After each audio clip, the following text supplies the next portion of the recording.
बिस्मिल्लाहिर्रहमानिर्रहीम, अस्सलाम वालेकुम, गुड मॉर्निंग, सुबह बखैर। कैसे हैं आप लोग? उम्मीद करती हूँ बिल्कुल ठीक ठाक होंगे और दुआ करते हैं आज का दिन आपका बहुत ही अच्छा गुजरे, हंसते हुए मुस्कुराते हुए खैर और आफियत के साथ गुजरे। नाज़रीन, आप देख रहे हैं रूही एट 10 और मैं हूँ आपकी होस्ट आसमान और इन एक नई सुबह में आपको खुश आमदीद कहते हैं। अच्छा जी, मौसम क्योंकि चेंज हो रहा है तो यकीनन ये मौसम जो है, बदलता मौसम आपको जो है बहुत ज़्यादा खुशी भी दे रहा होता है, क्योंकि जाहिर सी बात है एकदम गर्मी से जो है आप निजात हासिल करते हैं, छुटकारा पाते हैं और मौसम प्लेजेंट मौसम की तरफ आ जाते हैं। अच्छा, क्योंकि ये जो शामें होती हैं बड़ी सुहानी होती हैं, बड़ी अच्छी लग रही होती हैं, ठंडी ठंडी हवा चल रही होती है और उसके साथ साथ जो है वायरल डिजीज़ भी होती हैं। जिस तरह आजकल हम देख रहे हैं कि डेंगी की मरीजों में जो है वो बहुत ज़्यादा इजाफा हो रहा है। उसके साथ जो सीजनल हम देखते हैं नज़ला, ज़ुकाम, खांसी, अच्छा ये इस तरह के वायरस हैं जो बहुत देर तक जा रहे हैं। मतलब इनसे अभी जो है आपको बहुत ज़्यादा एहतियात भी करनी है। वो किस तरह एहतियात होगी कि अगर आप एक तो जिस तरह का ये मौसम है, ये अपनी ठंडी हवा से बचना है और इसके साथ साथ जो है आपने अपनी डाइट का बहुत ज़्यादा ख्याल रखना है। अच्छी डाइट जो है वो हमेशा आपको अच्छा और सेहतमंद रखती है। उसके लिए ज़रूरी है कि हम प्योर ऑर्गेनिक चीज़ों की तरफ जाएं, अच्छी ग़िज़ा खाएं, फ्रूट्स का इस्तेमाल करें। उसके साथ साथ जो है सब्ज़ियाँ क्योंकि हमारे लिए बड़ी अच्छी हैं, वो सीजनल आपको सब्ज़ियाँ भी खानी चाहिए। अच्छा, क्योंकि जैसे ही सर्दियाँ आती हैं तो सर्दियों में जो है जनाब आपकी सब्जियां जो हैं वो बड़ी मज़ेदार, आप साग आ जाता है जनाब, उसके साथ साथ स्वांजना होता है, कचनार होती है, मतलब इतनी मज़ेदार सब्जियां आती हैं कि उनके खाने के फ़वाइद भी बहुत सारे हैं। सुहांजना तो आपको पता है कि वैसे भी उसके बेनिफिट्स जो हैं वो बहुत ज़्यादा हैं और जदीद रिसर्च के मुताबिक जो है आप उसके पे देखें कि कितना आपको ये फ़ायदा दे रहा है आपके जॉइंट्स के हवाले से भी, जिनको मसला रहता है, जिनको बहुत ज़्यादा बीमारियों का शिकार रहते हैं, ब्लड प्रेशर है डिफरेंट, तो उसके लिए सुहांजना बड़ा बेहतर है। तो लिहाजा अच्छी ग़िज़ा खाएँ ताकि सेहतमंद रहें और अपने तमाम काम जो है वो बड़े अच्छे से आप सर अंजाम दे सकें। और उसके साथ ही हमेशा इंसान को मैं एक बात कहती हूँ कि एक अच्छी बात भी लाजमी अपने व्यूअर्स के साथ शेयर करें कि अपने ईमान को हमेशा इंसान को मजबूत रखना चाहिए।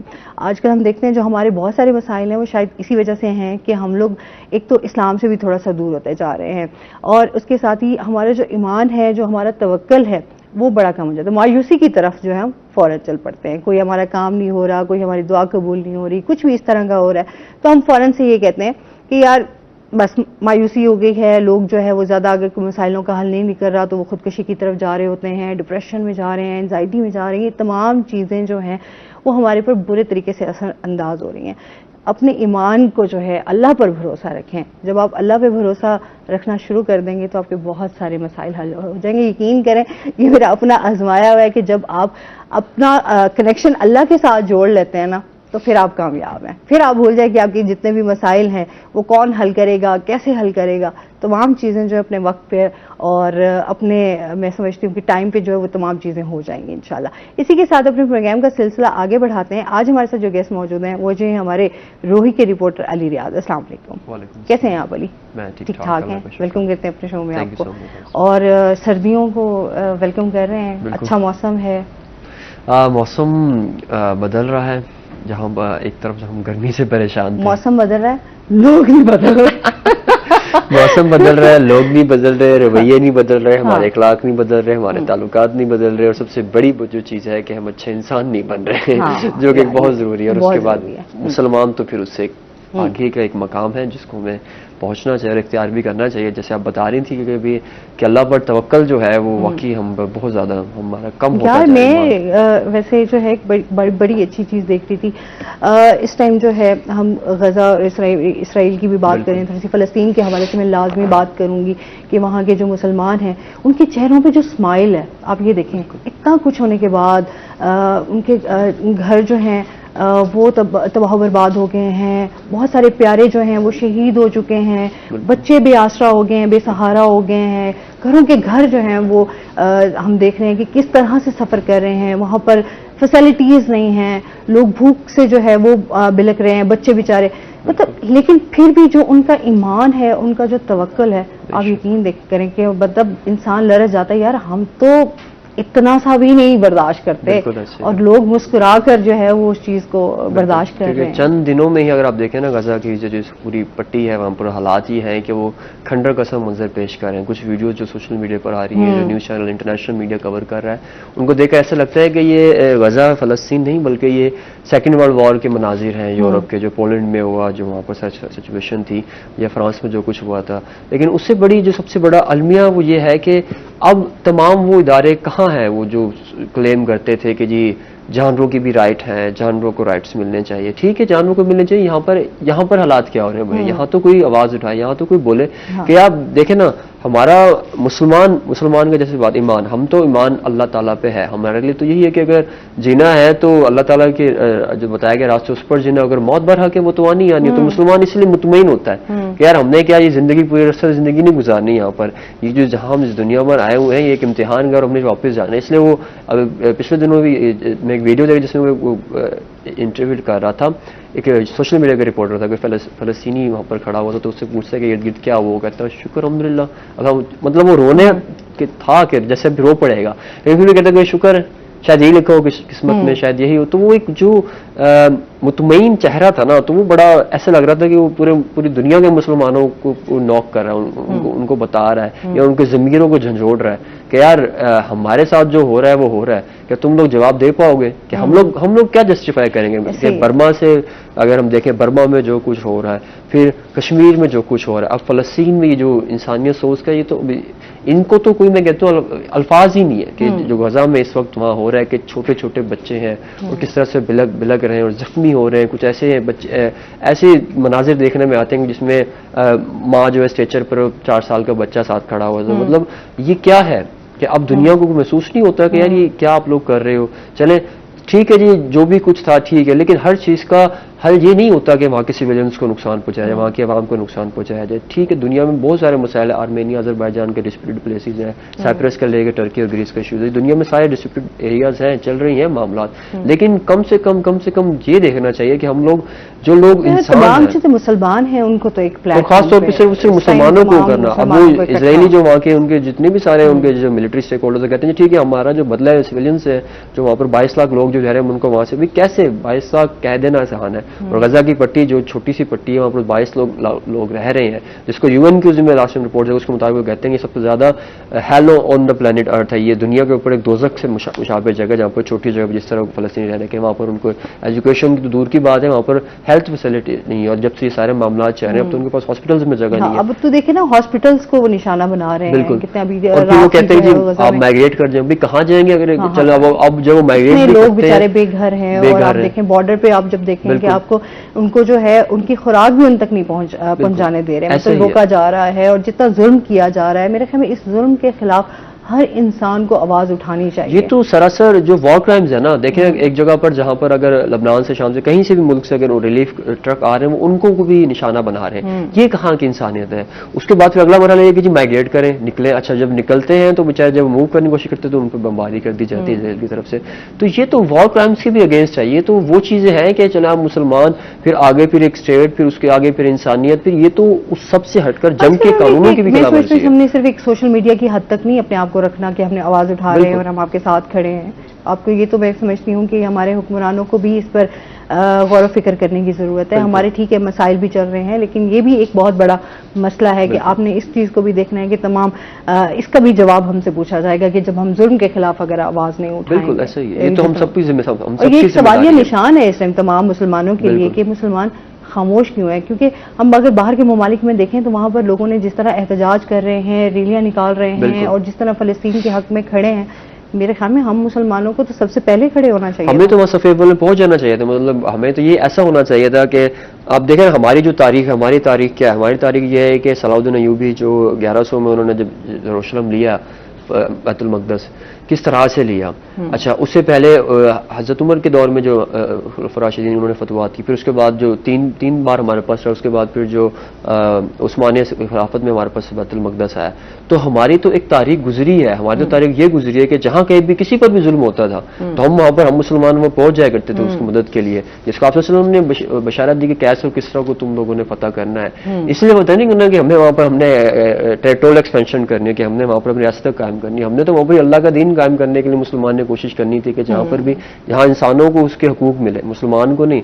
अब जब मुसलमानों पर ये सारे मामला चल रहे हैं, अब कहाँ है मुस्लिम उम्मा के, जब जो वो लोग जिन्होंने अहद ये किया था, या जिन्होंने एक अहद ही था, आप सोच लो जो सहाबा किराम, उसके बाद फिर हम जो सारी, कि हमने यह दिया था कि हम पूरी इंसानियत का बेड़ा उठा रहे हैं, आप सल्लल्लाहु अलैहि वसल्लम रहमतुल लिल आलमीन है। अगर हम इस बात पे यकीन रखते हैं तो फिर हमारा जो जिम्मेदारी है उसे अपने तक नहीं रहती, तो फिर पूरे आलम तक ही जाती है, क्योंकि हम जब तमाम में हमें हमारी जो जिम्मेदारी बनती है उसको एटलीस्ट समझने की बहुत ज्यादा जरूरत है। अच्छा जी, इसके साथ साथ जिस तरह हम मौसम बदलने की बात कर रहे थे, उसी तरीके से जैसे क्लाइमेट चेंज है, इस बार भी हमें जो है मेरे ख्याल में बहुत सारे चैलेंजेस आएंगे और हम फेस भी करेंगे। इस हवाले से बताइएगा क्या खतरा जो है वो इस टाइम मंडला रहा है?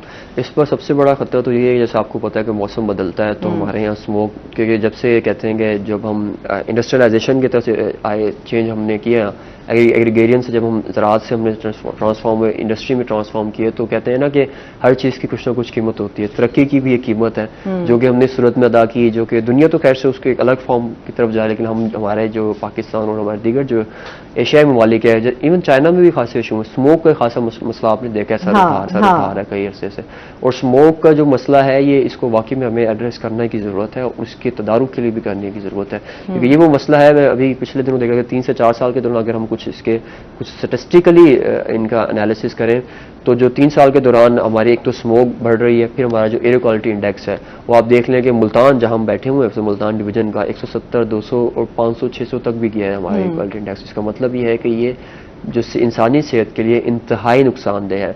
जो हमारा एवरेज जो एयर क्वालिटी इंडेक्स होता है वो जैसे रोजाना के अब तो हमारे रिपोर्टर भी बताते हैं कि वो आज इतना है, आज इतना है, कि मुल्तान का जो फिजाई बेहतरीन नंबर 1 या दूसरा नंबर आता है। तो वो जो हमारे एयर क्वालिटी इंडेक्स है कि हमारा जो हेल्दी है वो 60 से 70, 80 से 100, ये वो माइल्ड है कि थोड़ा सा ठीक है। जब हम 150 क्रॉस करते हैं तो ये वो इंतहाई नुकसानदेह है। उसमें इशूज़ क्या होते हैं? उसमें हमारा सबसे पहले जो हमारा नर्वी सिस्टम, जो निज़ाम तनफ़ुज़ है, हमारा जिस सारा सिस्टम बहुत ज़्यादा मुतासिर होता है। हमारा मुंह, नाक, कान, ये जो हमारे उज़्व हैं, इनकी वजह से हमारा जितना सारा नुकसान पहुँचता है। फिर इसके जो और ज़्यादा नुकसान ये है कि मैं इसमें सबसे बड़ा जो इशू बनता है, जो हमारे जो कैंसर, जिसमें लंग कैंसर है, उनके मरीजों के लिए बहुत ज़्यादा नुकसानदेह है। तो हमारे इर्द गिर्द जो बेचारा पहले से दमे से सफ़र कर रहे होते हैं, उनके लिए इन दिनों बहुत मुश्किल हो जाती है कि स्मोक की वजह से सांस लेना। अब इसका मसला असल में क्या है? मसला ये है कि इसके 3-4 सबसे बड़ी रीजंस हैं जो कि तरक्याती कामों के सिलसिले में हम लोग पे करते हैं। पहला तो हमारा इंडस्ट्रियलाइजेशन, जो हमारी इंडस्ट्री है उसकी तरफ जो फुजला है, जो धुआं है, वो इसको बहुत ज़्यादा इसका सबब बनता है। फिर उसके बाद हमारे यहाँ आपको पता है जहाँ हम रह रहे हैं भट्टे बहुत ज़्यादा हैं, तो वो भट्टे की तरफ से जो धुआं खारिज होता है वो उसका खासा से बड़ा सबब है। लेकिन उसमें भी फिर ये है कि ज़िगज़ैग टेक्नोलॉजी है, कुछ भट्टे हैं जो होने चाहिए जिनको उसी तर्ज पे काम करना चाहिए, जो कि उस धुएं को फिल्टर कर देते हैं। सही। उसमें अब हमारे जो मुतल्लिका इदारे, सबसे बड़ा जो हमारा एनवायरनमेंट डिपार्टमेंट है, एनवायरनमेंट डिपार्टमेंट के साथ साथ हमारा जो हमारी मैनेजमेंट है, हमारे ज़िले इंतज़ामिया है, वो खासे सरगर्म होते हैं।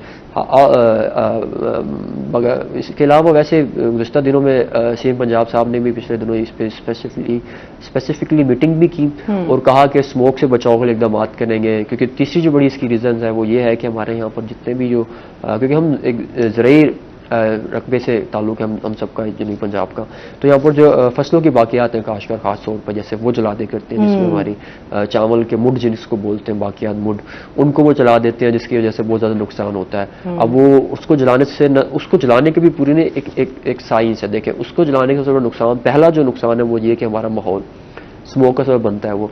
दूसरा उसका नुकसान ये कि ज़मीन का नुकसान पहुंचता है। तीसरा उसका नुकसान सबसे बड़ा ये है कि वो जो जगह पे वो जलाते हैं उससे इर्द गिर्द फसलें वो बहुत तरह से मुतासिर होती है। मैं ये चाहता हूँ कि इस चीज़ को जो है खासा हम लोगों को ना एड्रेस करने की ज़रूरत है, खासतौर पर इस सेगमेंट को। ऑल्दो के इस बार जो है खासा गवर्नमेंट ऑफ पंजाब खासी एक्टिव है। उन्होंने कहा है कि फार्मर्स को बकाया तौर पर हेल्प भी लेंगे और उसके बाद साथ साथ उनको फाइन वगैरह भी किए जाएंगे, जो कि हर बार होते हैं। लेकिन अगर फार्मर को ये बता दिया जाए, अगर हम इसको थोड़ा सा स्मोक से हटकर ज़राअत के एंगल से देखें कि अगर फार्मर को सिर्फ इतनी आगाही दी जाए कि हमारा जो मसला है सबसे बड़ा, जैसे हम बात कर रहे थे ना क्राइसिस की, आने वाले दिनों में सबसे बड़ा मसला ज़मीन का भी होगा। एक तो हमारे पास सबसे बड़ा इशू है कि हमारे पास ज़मीन है ही नहीं। आपको पता है कि हमारा जो ज़राई रकबा है वो कम से कम होता चला जा रहा है। हाउसिंग सोसाइटीज़ में बदल रहा है, हाउसिंग सोसाइटीज़ में बदल रहा है, और फिर कुछ और बहुत सारे ट्रेंड्स हैं जो बन रहे हैं। हमारी सबसे बड़ा इशू है पॉपुलेशन। हमारे जिस हिसाब से आबादी बढ़ रही है और हमारा बहुत बड़ा ग्रे एरिया बढ़ रहा है, ग्रीन एरिया कम हो रहा है, जो कि बहुत नुकसानदेह। एक तो ये वजह, दूसरी वजह हमारी जो है ज़मीन के दूसरे मसाइल में जो सबसे बड़ा मसला है हमारी ज़मीन के नामियाती मादा, जो हमारा ऑर्गेनिक मैटर है वो हमारा कम होता चला जा रहा है। ज़मीन के अंदर जो pH है वो बढ़ रही है, यानी कि ज़मीन की जो, जब हम फसलें काश्त करते हैं तो हर चीज़ का देखें ना, अल्लाह ताला का एक निज़ाम है, कुदरत है, ठीक है। अब हम ज़मीन से जब हम एक फसल लेते हैं तो उसकी भी सेहत मुतासिर होती है। अक्सर आपने देखा होगा काश्तकार ये करते हैं जो कि तरक्की पसंद काश्तकार है, वो एक फसल के बाद ज़मीन को छोड़ देते हैं कि यार वो ठीक है अब ये ज़मीन पड़ गया, क्योंकि जितना आप उसको इस्तेमाल करते हैं ज़मीन की उतनी ताकत इस्तेमाल होती है। क्योंकि एक पौधे को परवान चढ़ाना, बेशक हम उसके साथ उसको सप्लीमेंट्स देते हैं, DAP देते हैं, यूरिया देते हैं, लेकिन वो आप उसे उतना ले लेते हैं। अब उसके बाद क्या है, उसके बाद जब हम उससे मुसलसल हल चला रहेंगे और मुसलसल उससे पैदावार लेते रहेंगे तो ज़मीन की भी जो एक नामियाती मादे की कमी होती चली जाएगी। तो सबसे बड़ा अलमिया चाह रहा है हमारा पाकिस्तान का और बिल्कुल पंजाब का। पंजाब का जो इस वक्त जो एक स्टैट्स है, नामियाती मादा 0.5% है, जबकि हेल्दी ज़मीन के लिए 2 से ज़्यादा होना चाहिए।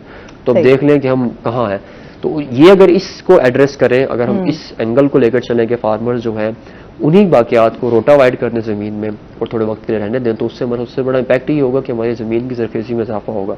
और इसका जो ट्रिकल डाउन इफेक्ट हमें फ़ौरन से ये मिलेगा कि हमारे जो DAP का जो हमारा खर्चा है वो कम हो जाएगा, हमारी यूरिया खर्चा कम हो, हमारी पैदावार बढ़ेगी। अगर ज़मीन सेहतमंद होगी, क्योंकि अगर आपने कभी आजकल तो ये बड़ा हॉट टॉपिक है, लेकिन आज से 10 साल पहले एक रेडियोज़ पे शो वॉक करते थे ज़राअत के ना, अभी भी होते हैं, तो लोग सुना करते, तो उसमें बड़ा एक बात है ज़मीन की सेहत। तो ज़माने में ये बड़ी बात अजीब थी कि यार ज़मीन की सेहत के बारे में, ज़मीन की सेहत कैसी होनी चाहिए, लेकिन अब ये बातें हैं, अब ये चीज़ें मैटर करती हैं, क्योंकि अब देखें आहिस्ता आहिस्ता हर चीज़ की एक लिमिट है। बिल्कुल, मतलब हम इंसान हैं, हम अगर जैसे अभी हम स्मोक की बात कर रहे थे और हम आलूदा माहौल में हम 10 दिन रह लेंगे, 15 दिन रह लेंगे, 6 माह रह लेंगे, एक हद तक हमारे जो फेफड़े डैमेज होना शुरू हो जाएंगे, हमें नाक कान का मसला शुरू हो जाएगा। इसी तरह सेम एज इट इज ज़मीन के साथ, जो हम उससे सिर्फ उससे कुदरत का निज़ाम है, अगर आप किसी से कुछ लेते हैं तो उसे देना भी पड़ता है। अच्छा, क्योंकि हर ज़मीन की हम बात करें, जिस तरह रेतला इलाके में आप जाएं तो वहाँ डिफरेंट है ज़मीन, वहाँ पे अच्छा आपकी सब्जियाँ और आपकी जो गंदम है वो उस तरीके से नहीं आप काश्त कर सकते, उसके लिए आपको डबल ट्रिपल मेहनत करनी पड़ती है। अच्छा, फिर आप जाते हैं जो बहुत ही जरखेज होती है, उस पर आप बहुत अच्छी जो है अपनी उससे अपनी फसल जो है वो आपकी बहुत अच्छी और बेहतरीन होती है।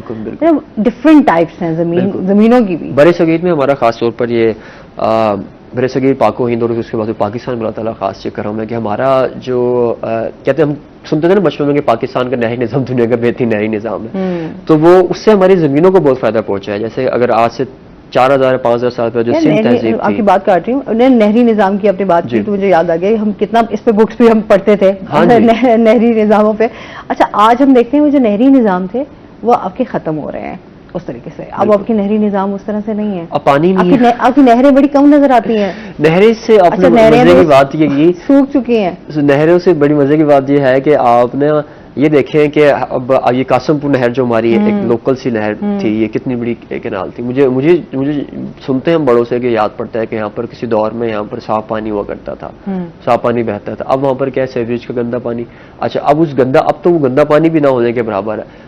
प्रॉब्लम ये कि यहाँ से क्रिएट ये हो रहा है कि वो जो आगे हेड जा रहा है उससे आगे पानी के दरमियान में सीवरेज के जो आप छोड़ रहे हैं वासा वाले, वो उसमें क्यों उसमें गंदा पानी को उसमें छोड़ रहे हैं, वही गंदा पानी लग रहा है हमारी सब्जियों को। आप लोग देखें सारे सब्जियों के खेत हैं वहाँ पर मुकम्मल तौर पे हमारा पालक, अब जैसे अभी बात कर रही थी ना आपके, साग पालक गोभी, ये हमारी सर्दी की सब्जियां और ये आएंगी तो ये उसी पानी से होती है। फिर इसका दूसरा इशू वो हमारा ज़मीन का नुकसान पहुंचता है। तो हम कहते हैं ना अल्लाह ताला ने तो हमें चीज़ें दी हैं, हमने खुद ही ने उसका नक्शा बिगाड़ दिया। या उसमें फिर तीसरी अहम चीज़ है कि क्योंकि हम लोग जो है, हम कौम जो है, हम कौम की ऐसी कौम है कि हमें कोई बंदा बस कोई चीज़ दे दे, आप मुझे कुछ चीज़ आप दे दें और बस मैं उसको फिर लूँ और चलाता हूँ। मिसाल मुझे बाइक दे दें तो मैं बस उसकी मेंटेनेंस ना कराऊँ, तो पाकिस्तान का दे दिया तो बस ठीक है उसको चलाते रहो, यार उसको भी ख्याल नहीं रखना, हमने सिर्फ उससे लेना नहीं है भाई, पाकिस्तान को देना भी है, क्योंकि पाकिस्तान है तो हम है। बिल्कुल ऐसे एक कॉलर है हमारे साथ। अस्सलाम वालेकुम। मैम आप कैसी हैं, ठीक हैं? जी मैं बिल्कुल ठीक ठाक अल्हम्दुलिल्लाह। मुमताज साहब है हमारे साथ, क्या कहना चाहेंगे? मैं तो आपका पुराना मतलब कस्टमर ही समझ लें, मैं तो पुराना कॉल करने वाला, रेगुलर कॉलर। हाँ जी, रेगुलर कॉलर है। तो हाँ, तो ये अली रियाज साहब माशाल्लाह बहुत अच्छे रिपोर्टर हैं, सीनियर। इनसे मेरी ये रिक्वेस्ट है कि कभी ये कमिश्नर मुल्तान या ये जो इंस्पेक्टर वगैरह जो सीनियर ट्रैफिक वाले हैं, जिस तरह बाइक के ऊपर, गाड़ियों के ऊपर चालान कटी जा रहे हैं तो उन्हें हेलमेट नहीं पहना हुआ है, तो उन्हें ये नहीं किया हुआ है, तो इनका भी थोड़ा ये काम नहीं बनता कि ये स्मोक, ये रिक्शा, मोटरसाइकिलें या बड़ी गाड़ियां जो गुजर रही हैं इनके ऊपर भी थोड़ा सा ये कार्रवाई कर दें तो ये स्मोक मुल्तान स्मोक से थोड़ा छुटकारा पालेगा।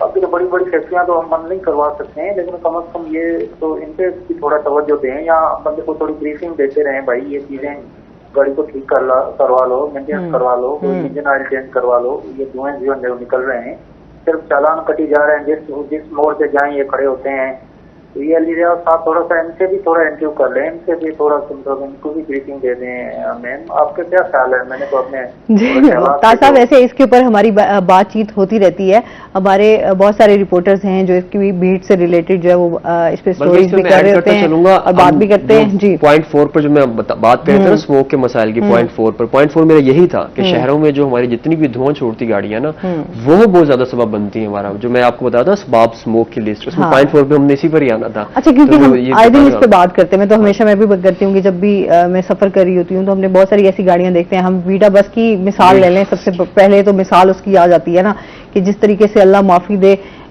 उन गाड़ियों का हाल है। अच्छा, फिर उसके बाद जो सुबह एक कुछ सिक्योरिटी की गाड़ियां जो हैं वो आ रही होती हैं और उनका यकीन करें खस्ता हाल होता है अली, देख के जो है ना वो मैं कहती हूँ यार पता नहीं कैसे, और उनके टायर भी बिल्कुल टायर इतने टेढ़े होते हैं कि कोई भी हादसा जो है वो पेश आ सकता है। लेकिन मुझे नहीं समझ आती किस तरह के वो लोग जो हैं वो इसके ऊपर काम नहीं करते, या जाने तो हर किसी को प्यारी है ना, तो आपने जो गाड़ियां दी हैं कम से कम उनकी मेंटेनेंस का तो ख्याल रखें। इसमें मजीद हम बात करते हैं। नाज़रीन अभी हमने जाना है ब्रेक पे, हमारे साथ रहिएगा।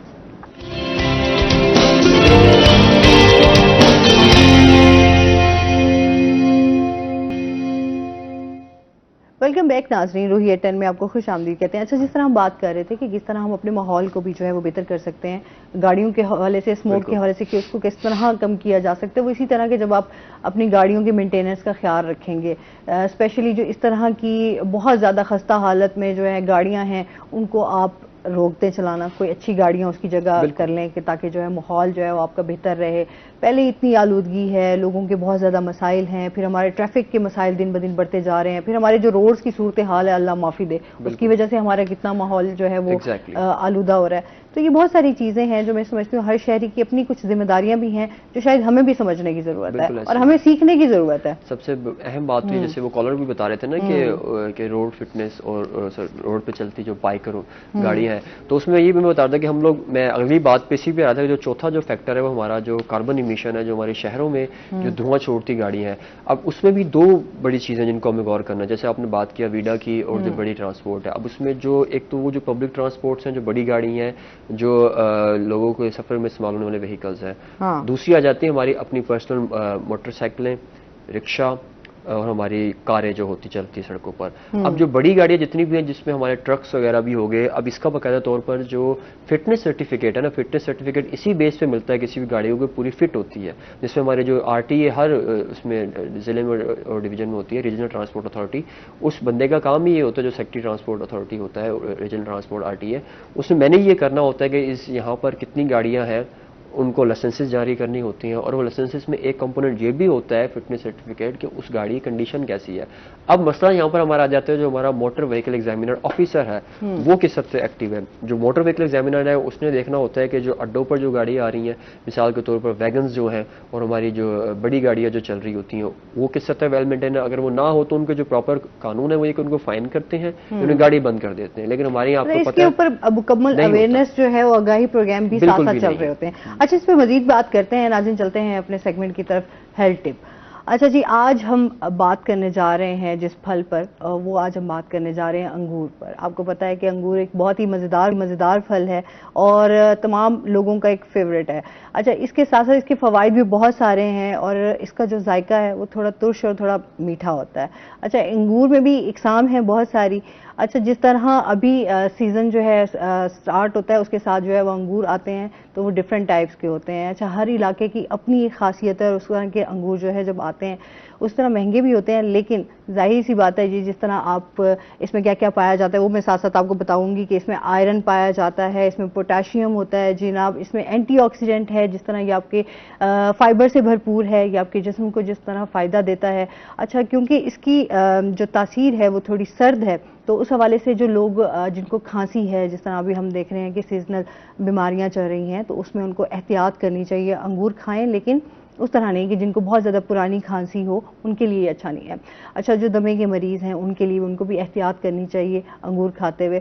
और इसके साथ साथ जो है क्योंकि में फाइबर होता है, तो फाइबर आपको पता है कि आपके जिस्म के लिए कितना ज़रूरी है। जिन लोगों को कॉन्स्टिपेशन का मसला होता है उनके लिए फाइबर बहुत अच्छा होता है, एंटीऑक्सीडेंट है। उसके साथ साथ जो है इसमें आप ये भी देखते हैं कि आपकी आंतों के लिए बड़ा अच्छा है, और इसमें कार्बोहाइड्रेट्स भी हैं। और इसके साथ साथ जो अभी मज़ीद जदीद रिसर्च आई है वो ये आई है कि ये आपको ब्रेस्ट कैंसर से भी आपको बचाता है, क्योंकि हम देखते हैं कि आए दिन ये कि अक्टूबर का महीना जो है वो ब्रेस्ट कैंसर की आगाही के हवाले से भी जो है वो मनाया जाता है। जिस तरह हम ख़वातीन के हवाले से बात करते हैं, तो ये उससे ये कि आप जितनी एहतियात करेंगे खाना, मेरे वही बात आ जाती है कि जितनी अच्छी ग़िज़ा होगी, जितनी हेल्दी ग़िज़ा होगी, उतने हम सेहतमंद रहेंगे, बीमारियों से दूर रहेंगे। आजकल हम देखते हैं कि जिस तरह हमारी बीमारियां हैं, कुछ तो ऐसी बीमारियां जिनका आपको पता ही नहीं चलता, बहुत खामोश बीमारियां भी होती हैं जो आपको एंड टाइम पे जो है वो आपको पता चलता है। इसके आप बेहतर है कि एक्सरसाइज की तरफ जाएं, अच्छी ग़िज़ा, अच्छे फलों की तरफ जाएं जो आपको सेहतमंद रख सकें। आपके आजकल देखते हैं बच्चों में स्पेशली हम देखते हैं आयरन की कमी है, कैल्शियम की कमी है, तो ये जो अंगूर है इसमें कैल्शियम भी है, इसमें आयरन भी है, तो इसको आपको खाना चाहिए। अंगूर का जूस भी बनाया जाता है। फिर साथ साथ हमारे यहाँ जो है, अगर आप उसको फ्रूट्स को इस तरह इस्तेमाल नहीं कर सकते कि आप एक एक फ्रूट खाएं, तो आप यूं कर लें कि आप पोर्शंस जो है वो अपने सेट कर लें, या सुबह के टाइम आपको कौन सा फल खाना चाहिए। अच्छा, हमेशा सबको पता है कि सेब जो है वो बहुत ज़्यादा ज़रूरी है, वो मॉर्निंग में बहुत अच्छा है। अच्छा, उसके साथ जो है फिर आप दोपहर में खा सकते हैं, फ्रूट चाट बना सकते हैं। ये एक मैं समझती हूँ तमाम फल उसमें शामिल हो जाते हैं, और मेरे ख्याल में बच्चे भी बड़े शौक से खाते हैं। कुछ क्रीमी फ्रूट चाट खा लेते हैं, कुछ इस तरीके की सिंपल जिसमें आप इजीली जो है तमाम फ्रूट्स खा लें, ताकि वो आपकी जो ग़िज़ाइयत है वो आपको मिल सके, आपके जिस्म के हवाले से भी आपको एनर्जी मिल सके। तो ये तमाम चीज़ें ऐसी हैं कि जितने हम अपने बच्चों को फलों की तरफ लाएंगे, सब्जियों की तरफ लाएंगे, उतने ही बच्चे भी हमारे सेहतमंद होंगे और उनकी जहनी नशोनुमा भी होगी। आजकल वैसे बच्चों की हेल्थ के हवाले से हम बात करें ना, बड़ी ज़रूरत है कि बच्चों को अच्छी हेल्थ की तरफ लेकर आएँ, उनकी अच्छी डाइट की तरफ लेकर आएँ, क्योंकि हमारी माओं ने, मैं समझती हूँ अली, अंगूर तो आपको भी पसंद होंगे यकीनन, तो अंगूर सबके फेवरेट होते हैं, मेरे अपने भी बहुत फेवरेट हैं। बहुत मैं कम फल शौक से खाती हूँ, लेकिन खाती ज़रूर हूँ। जिस तरह आजकल जवानी फल भी बहुत अच्छे आए हुए हैं, वो भी आप खा सकते हैं। तो ये एक डिफरेंट, खैर ये साथ साथ तो मैं बताऊंगी, अभी तो हम अंगूर की अफादियत पे बात कर रहे हैं। तो ये बच्चों के, हमारी माएँ कितने हमें शौक से, तो आपके टिफिन में जो है कभी आपके जो है पराठे के साथ जो है वो लाजमी फ्रूट का कुछ ना कुछ हिस्सा जो है वो पोर्शन लाजमी मेरे तो शामिल होता था। और ये एक लाजमी जूस उनके हमारे यहाँ, तो क्योंकि हम एक बड़ी फैमिली से माशाल्लाह, तो हमारे घर में ये था कि सभी के सभी ने, अगर किसी नाश्ता करें तो नाश्ते के साथ उसको खाने के बाद कुछ मीठे के साथ अगर उसको कोई फ्रूट दे दिया जाया करता था। और सुबह के वक्त ये 110% ठीक बात थी कि बैग में अगर हम सेब डाली, क्योंकि जब सब बहन भाई स्कूल जाते थे, किसी ने सेब डाली, किसी ने क्या चीज़ डाली, तो वो लेके चला जाया करते थे। तो ये चीज़ें वाकई बहुत, अब मेल न्यूट्रिशन, जैसे आप बात करें बच्चों की, मेल न्यूट्रिशन हमारा बहुत बड़ा इशू है हमारे इस खिते में, बहुत बड़ा अलमी है। और बात सिंपल सी यही है कि हम लोग क्या करते हैं, जैसे इसमें तो बड़ी जबरदस्त सी बात है के हदीस भी, कि जो मौसमी फल है वो लाजमी खाना चाहिए। वो तो जरूरी है, तो हम लोगों को एटलीस्ट कहते हैं एक बार जरूर खाना चाहिए ना। तो ये तो हमारा लाजमी जुज़्व है कि आप लोगों को लाजमी डेली, जिस तरह महंगाई है डेली आप नहीं खा सकते, लेकिन ये कि हफ्ते में आप 1 से 2 बार जो है वो लाजमी फ्रूट का इस्तेमाल रखें। एग्जैक्टली। और ये आपने जैसे बताया अंगूर, जापानी फल, अभी ये पल्पीज हैं, ये तो ऐसे फ्रूट्स हैं, ये तो मुझे नहीं लगता शायद नादिर कोई शख्स जिसको पसंद ना हो, ये तो उम्र हर बंदे को ही पसंद होते हैं। ये तो ऐसे, क्योंकि इनका जायका भी ऐसा है, और कुछ जायका होने के साथ साथ उनकी अफादियत भी इतनी है, तो इस तरफ तो हमें आना चाहिए। बिल्कुल ऐसे ही है। और इस पे हम जैसा हमेशा बात करते हैं ना कि अच्छी ग़िज़ा है ना, अच्छी ग़िज़ा में यही आता है, फ्रूट्स आते हैं, आपकी सब्जियां आती हैं, और सफाई का भी आपने बहुत ज्यादा ख्याल रखना। अच्छा जी, ये तो हो गई हमारी हेल्थ टिप, और इसके साथ साथ हम बात करेंगे रबी की फसल के हवाले से और गंदम की काश्त के हवाले से बात कर लेते हैं कि कितना रकबा और पैदावार जो है वो इसमें ज़रूरत है, इस हवाले से बताइएगा। क्योंकि मौसम आपको पता है बदल रहा है, तो मौसम के साथ हमारा जो फसलें हैं वो भी बदलती हैं। हमारे रबी और खरीफ दो ही हमारे सिस्टम है जिसके तहत जो होती है। तो अब आने वाले दिनों में, अब अक्टूबर के इख्तिताम के बाद से नवंबर से स्टार्ट हमारी गंदम हो जाएगी, और गंदम आपको पता है कि गंदम हमारी ज़रूरत है, क्योंकि हम गंदम खाने वाली कौम है। तो अगर गंदम नहीं होगी तो हम जाहिर सी बात हम क्या खाएंगे। तो गंदम इस बार सबसे अच्छी बात यह है कि पिछले 2 साल जब से गवर्नमेंट ने जो स्पोर्ट प्राइस देना शुरू की है, उससे काश्तकारों को काफ़ी हौसला मिला है कि पहले 2000 से ये बेसिक इनिशिएटिव स्टार्ट हुआ था, मुझे अच्छे से याद है, आज से 2 साल पहले सिंध गवर्नमेंट ने कहा कि हम प्राइस दे रहे हैं इसके स्पोर्ट प्राइस, उन्होंने फिर 2200 दी, फिर हमारे पंजाब गवर्नमेंट ने 2000 दी, पिछली बार 4000 रहा। तो ये बड़ा अच्छा इनिशिएटिव जिससे काश्तकार को फायदा पहुंचा। तो इस बार भी काश्तकार जो बहुत ज़्यादा पुरुम्मीद है, बल्कि पुरुम्मीद इसको इवन मैं इस तरह से कहूँगा, इस बार मुझे ऐसा लग रहा है कि कुछ ऑब्जर्वेशन में ऐसी चीज़ें आ रही हैं कि जो फार्मर है इस बार गंदम की तरफ ज़्यादा उनका रुझान है, क्योंकि एक तो हार्ड कैश है, पैसे मिल जाते हैं, पैदावार बेहतर है। गंदम के वो तो हमेशा हम देखते हैं ना, जितने भी चाहे जमींदार हैं, चाहे छोटा किसान है, चाहे बड़ा किसान है, उनका फोकस ही गंदम होता है। बिल्कुल, क्योंकि गंदम का मतलब कहते हैं कि घर दे दाने, कि गंदम है तो घर में, क्योंकि अमूमन हमारे यहाँ हम जो हमारे जनूबी पंजाब का जो एक सकाफत और कल्चर जो है, हमारा कल्चर ये है कि घर में कुछ भी नहीं है तो गंदम पड़ी हुई है, चावल पड़े हुए हैं, दालें पड़ी होती हैं हमारे गाँव वगैरह में, हमारे घरों में भी हमारे घर में स्टॉक हो जाती है, साल की चीजें सारी आ जाती हैं। तो हमें पता है यार, अगर अप्स एंड डाउन चल रही है, क्राइसिस आ गए हैं, तो हमें एटलीस्ट ये पता है कि हमारा किचन चलेगा। तो गंदम is that kind of component. और इसमें फिर ये भी बड़ी इंपॉर्टेंट चीज है, फिर मुझे अच्छी तरह याद है कि एक ज़माना था ये रिवाज हुआ करता था, अब तो ये चीज़ें दम तोड़ती जा रही हैं कि मिसाल के तौर पर किसी अगर आटा नहीं था तो पूरा गंदम का पूरा एक बैग दे दिया करते थे, 40 किलो या 20 किलो, फिर पैसे नहीं ले करते थे, यार ठीक है आप तो अपना ये 1-2 महीने चला लें। तो ये चीज़ें भी शहरों की बता रहा हूँ, गाँव में तो रूटीन ही लगा करती थी, उनको तो पूरा एक अलग से गला का पूरा निज़ाम होता है, अब आज भी है गाँव में। तो ये एक बड़ी खासी अहमियत की चीज़ है। इस बार गंदम जो है खासी उम्मीद है कि बेहतर होगी पंजाब में। जो अगर इसकी बात करें तो हमारा जो इस बार जो टारगेट है, जो गवर्नमेंट पंजाब कह रही है, वो 1 करोड़ 60 लाख के करीब हमारा टारगेट होगा, जिसका काश्तकार रकबा इसका इतना होगा। लेकिन सबसे अहम जो चीज़ है वो ये होगी कि हमारे जनूबी पंजाब, अगर क्योंकि पंजाब और फिर हम जनूबी पंजाब में खास तौर पे आएँ तो हमारे यहाँ पर जनूबी पंजाब की 40% है हमारा गंदम के हिसाब से। तो हमारी हर साल जो इसकी एवरेज यील्ड है वो 90 से लेकर 95 लाख तक हमारी आती है मन मेट्रिक टन। और हमारे जो रकबा है वो हमारा 60-65 साउथ पंजाब में काश्त होता है। इस बार भी उम्मीद है ज़्यादा बेहतर होगा, लेकिन अभी जो इस वक्त जो सिनेरियो खास है ना, इंपॉर्टेंट सिनेरियो, क्योंकि अभी काश्तकार जो है कपास की चुनाई कर रहे होते हैं और आने वाले दिनों में शायद वो उसकी तरफ वाइंड अप करेंगे। अच्छा, कपास के हवाले से भी लाजमी बात करेंगे। नाज़रीन, अभी हमने जाना ब्रेक पे, हमारे साथ रहिएगा।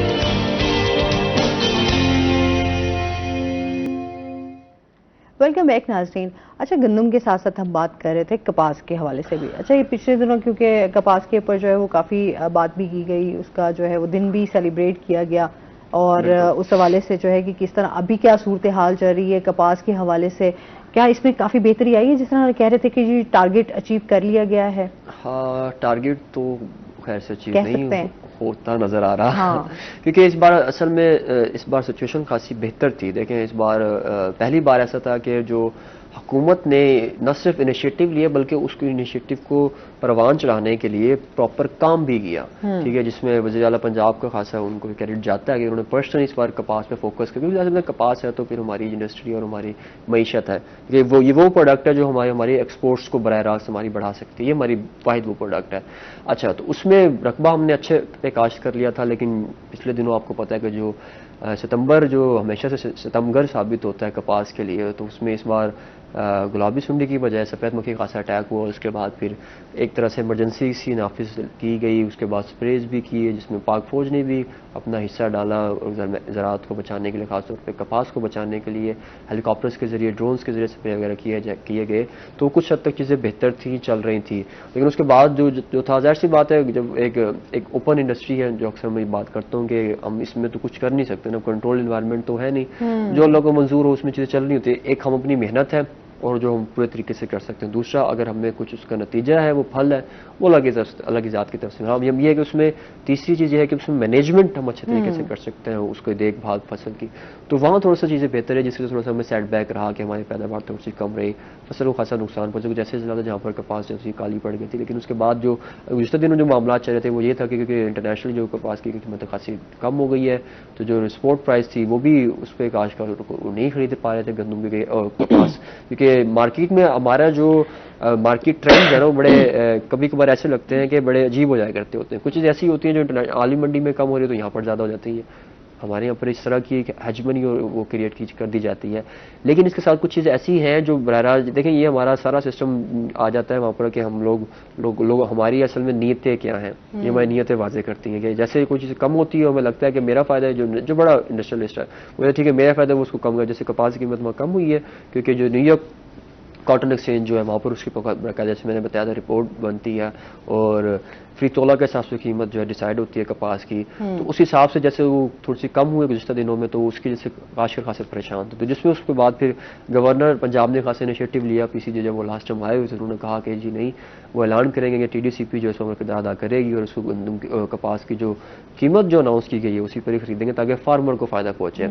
अब उससे फिर ये चीज़ कुछ बेहतर होना शुरू हुई थी। लेकिन अब अगर बात करें फसल के ऊपर, अगर बात करें खासतौर पर तो अक्टूबर में थोड़ा सा ये महीना वो होता है सितंबर अक्टूबर का जब काश्तकार को उसका आउटकम आना होता है। काश्तकार ने उसे फसल लेनी होती है, पैसा ये वक्त होता है उसका, जब उसकी सारी मेहनत वसूली का वक्त होता है।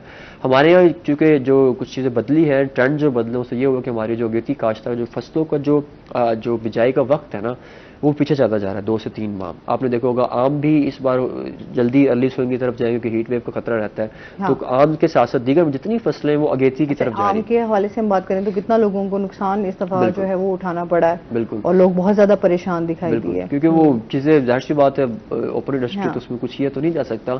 तो कपास की भी और अभी जैसे अभी कुछ लोग जो गंदम की भी अगेती काश्त की तरफ लोग जा रहे हैं क्योंकि क्लाइमेट चेंज और ये जो मौसमी तगयरात हैं इसके बचने का बेहतरीन हल यही है कि जो फसलें हैं उनको दोबारा से रिवर्स किया जाए। तो इसलिए जो कपास के हमारे यहाँ जो इन दिनों में जो 80 से 95% सिंध की कंप्लीट हो जाती है। सिंध की पिछले दिनों जो हमारी शुरू सबसे पहले सिंध की शुरू जैसे आप बात करें ना शुरू के ज़मीन के हिसाब से फिर फसलों का भी पैटर्न होता है। इसी तरह जो हुकूमत की जैसे प्रॉपर जोनिंग की गई है कि ये इलाका जो है मखसूस है चावल की काश्त के लिए उसको पानी ज़्यादा चाहिए।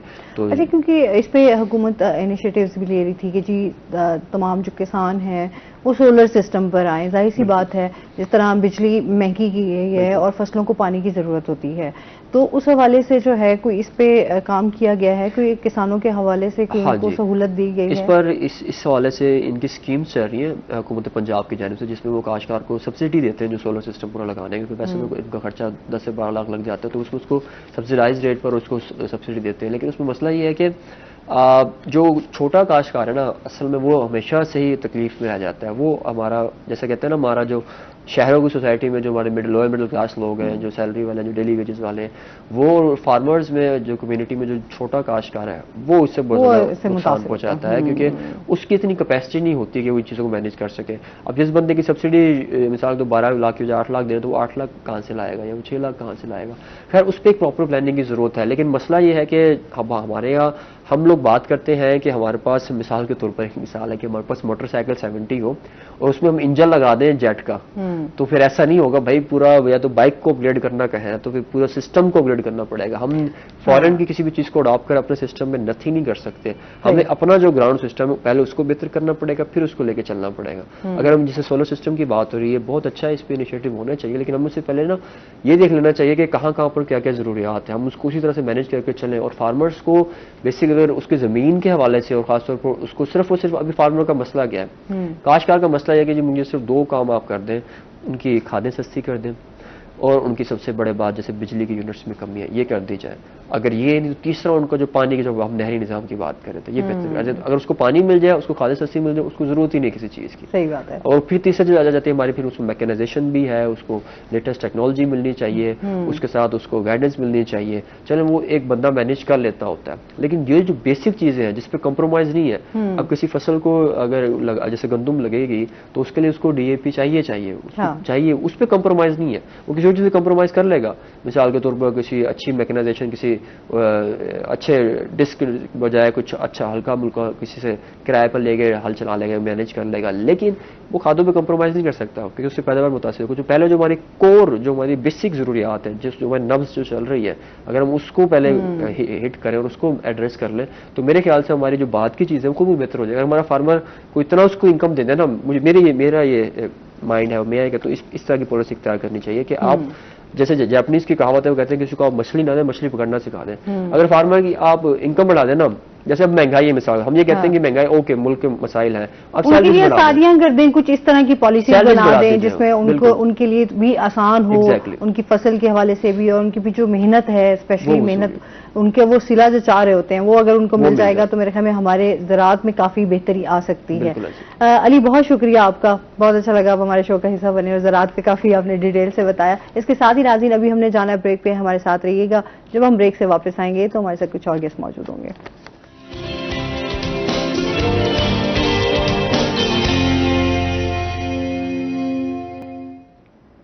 वेलकम बैक नाज़रीन, एक बार फिर आपको खुश आमदीद कहते हैं रोही एट 10 में, और इसके साथ ही हमारे साथ गेस्ट भी मौजूद हैं, उनकी तरफ चलते हैं। आज हमारे साथ मौजूद हैं जी एडवोकेट मोहम्मद नाजिम खान साहब, जो कि एक्स चेयरमैन रह चुके हैं जी ड्रग कोर्ट से। अस्सलाम वालेकुम, कैसे हैं आप? ठीक ठाक हैं? ठीक है, मैं बिल्कुल ठीक ठाक। वेलकम करते हैं अपने शो में आपको। और इसके साथ ही जो हमारे दूसरे गेस्ट हैं वो हैं जी सैयद इमरान शाह काजमी साहब, जो कि एग्जीक्यूटिव मेंबर हैं जी हाई कोर्ट एसोसिएशन मुल्तान से, हाई कोर्ट बार से। अस्सलाम वालेकुम, कैसे हैं आप? ठीक ठाक हैं? वेलकम करते हैं अपने शो में आपको। अच्छा जी, आज हम थोड़ा सा बात करेंगे इस हवाले से कि एक तो जिस तरह लॉयर्स के मसाइल हैं, जो नौजवान वकला हैं उनको किस तरीके से ट्रीट किया जा रहा है, उनके क्या क्या मसाइल हैं, इंसाफ के हवाले से साइलिन को कितनी जो है वो फराहमी की जा रही है, साइलिन की क्या क्या मसाइल हैं, और जो हाई कोर्ट बार की जिम्मेदारियां हैं, जो उनकी रिस्पॉन्सिबिलिटीज़ हैं, उनको भी डिस्कस करेंगे। और साथ साथ जो है आज हम बात करेंगे जाली अद्वियात पर। आपको पता है कि हमने बहुत सारे इस चीज़ पर प्रोग्राम्स भी करते रहते हैं कि आजकल हम देखते हैं कि जिस तरह बहुत सारी ऐसी कंपनीज हैं जो जाली अद्वियात बना रही हैं, जो इंसानी ज़िंदगियों के लिए बहुत ज़्यादा नुकसानदेह हैं। ऐसी जो कंपनियां जाली अद्वियात बना रही हैं, जो अनरजिस्टर्ड होती हैं, उनके लिए क्या कानून है, उनके खिलाफ क्या क्या कार्रवाइयाँ हो सकती हैं, उनको क्या सज़ा हो सकती है, क्या जुर्माना हो सकता है, इस हवाले से तमाम चीज़ें डिटेल से आज इनसे डिस्कस करेंगे। सर, आप एक्स चेयरमैन रह चुके हैं ड्रग कोर्ट के हवाले से, सबसे पहले तो आपके इस ओहदे के हवाले से जानेंगे ना कि इसमें आपको जो है ये ओहदा मिला, तो आपने इस चैलेंज को किस तरह देखा? मैं सबसे पहले तो रोहित चैनल का शुक्रगुजार हूँ जिन्होंने आज हमें इस अहम मौजू पर बुलाया है। चेयरमैन ड्रग कोर्ट ये इज इक्वल टू सेशन जज की इसके पास भी पावर होती है, इसमें ट्रायल मजिस्ट्रेट की भी पावर होती है, and also is equal to जज ऑफ हाई कोर्ट भी होती है, क्योंकि जो हमारी जजमेंट होती है वो हाई कोर्ट में डीबी सुनती है, सिंगल जज नहीं सुनते। सही। तो मेरी जो अपॉइंटमेंट हुई थी 27 सितंबर को ही, 28 सितंबर को हुई थी 2022 में। सही। अल्हम्दुलिल्लाह उस वक्त ये मेरी भावलपुर जो कोर्ट थी 3-4 साल से बंद पड़ी थी। बंद से मुराद ये है कि वो इनफैक्ट वहाँ जज साहब नहीं थे, तो पेंडिंग केस बहुत ज़्यादा हो गए थे, जिसमें लोगों को बहुत बड़े मसाइल थे, क्योंकि मेरे पास पिंडी अपना भावन नगर, हासिलपुर, अहमदपुर, रहीम यार खां और इधर से यजमान, ये सारे 2 डिवीजनों के केस सारे मेरे पास आते थे।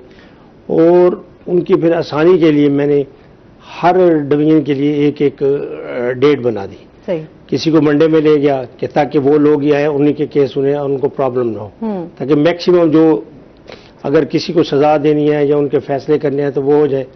सेकंड, फिर इसी तरह भावलपुर वालों के लिए मैंने और डेट रखी, भावन नगर वालों के लिए और डेट रखी।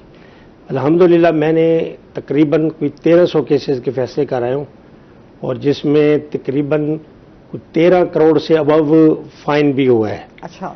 जो मैक्सिमम लोगों को फाइन हुआ है। तो उसमें यह है कि मैं काफ़ी दफ़ा मैं वहाँ मीडिया से वालों से भी और वक्तन फ़वक्तन मैं उनको बुलाता रहता था, अखबार वालों को भी, ताकि ड्रग इंस्पेक्टरों को मैंने सख्ती से हदायत दी हुई थी कि भाई आप कोई ऐसी मेडिसिन जो कि ममनुआ है, जिसको अथोराइज नहीं किया गया, इनके मेडिकल स्टोर वालों को, फार्मेसी वालों को, अगर वो बेचते हैं तो उनके खिलाफ फौरी कार्रवाई करें। उसमें काफ़ी हद तक वो कामयाब हुई है। लेकिन मेरी नज़र में जो पंजाब हुकूमत को चाहिए कि ड्रग इंस्पेक्टर की जो तादाद है इस वक्त वो बहुत कम है। अब एक रहीम यार खां हमारा डिवीजन, उसमें एक तकरीबन कोई 800 के करीब मेडिकल स्टोर और फार्मेसीज थी, लेकिन वहाँ एक ही ड्रग कंट्रोलर और एक इंस्पेक्टर था। अब आप इमेजिन करें कि एक दिन या एक महीने में वो कितने चेक करेगा।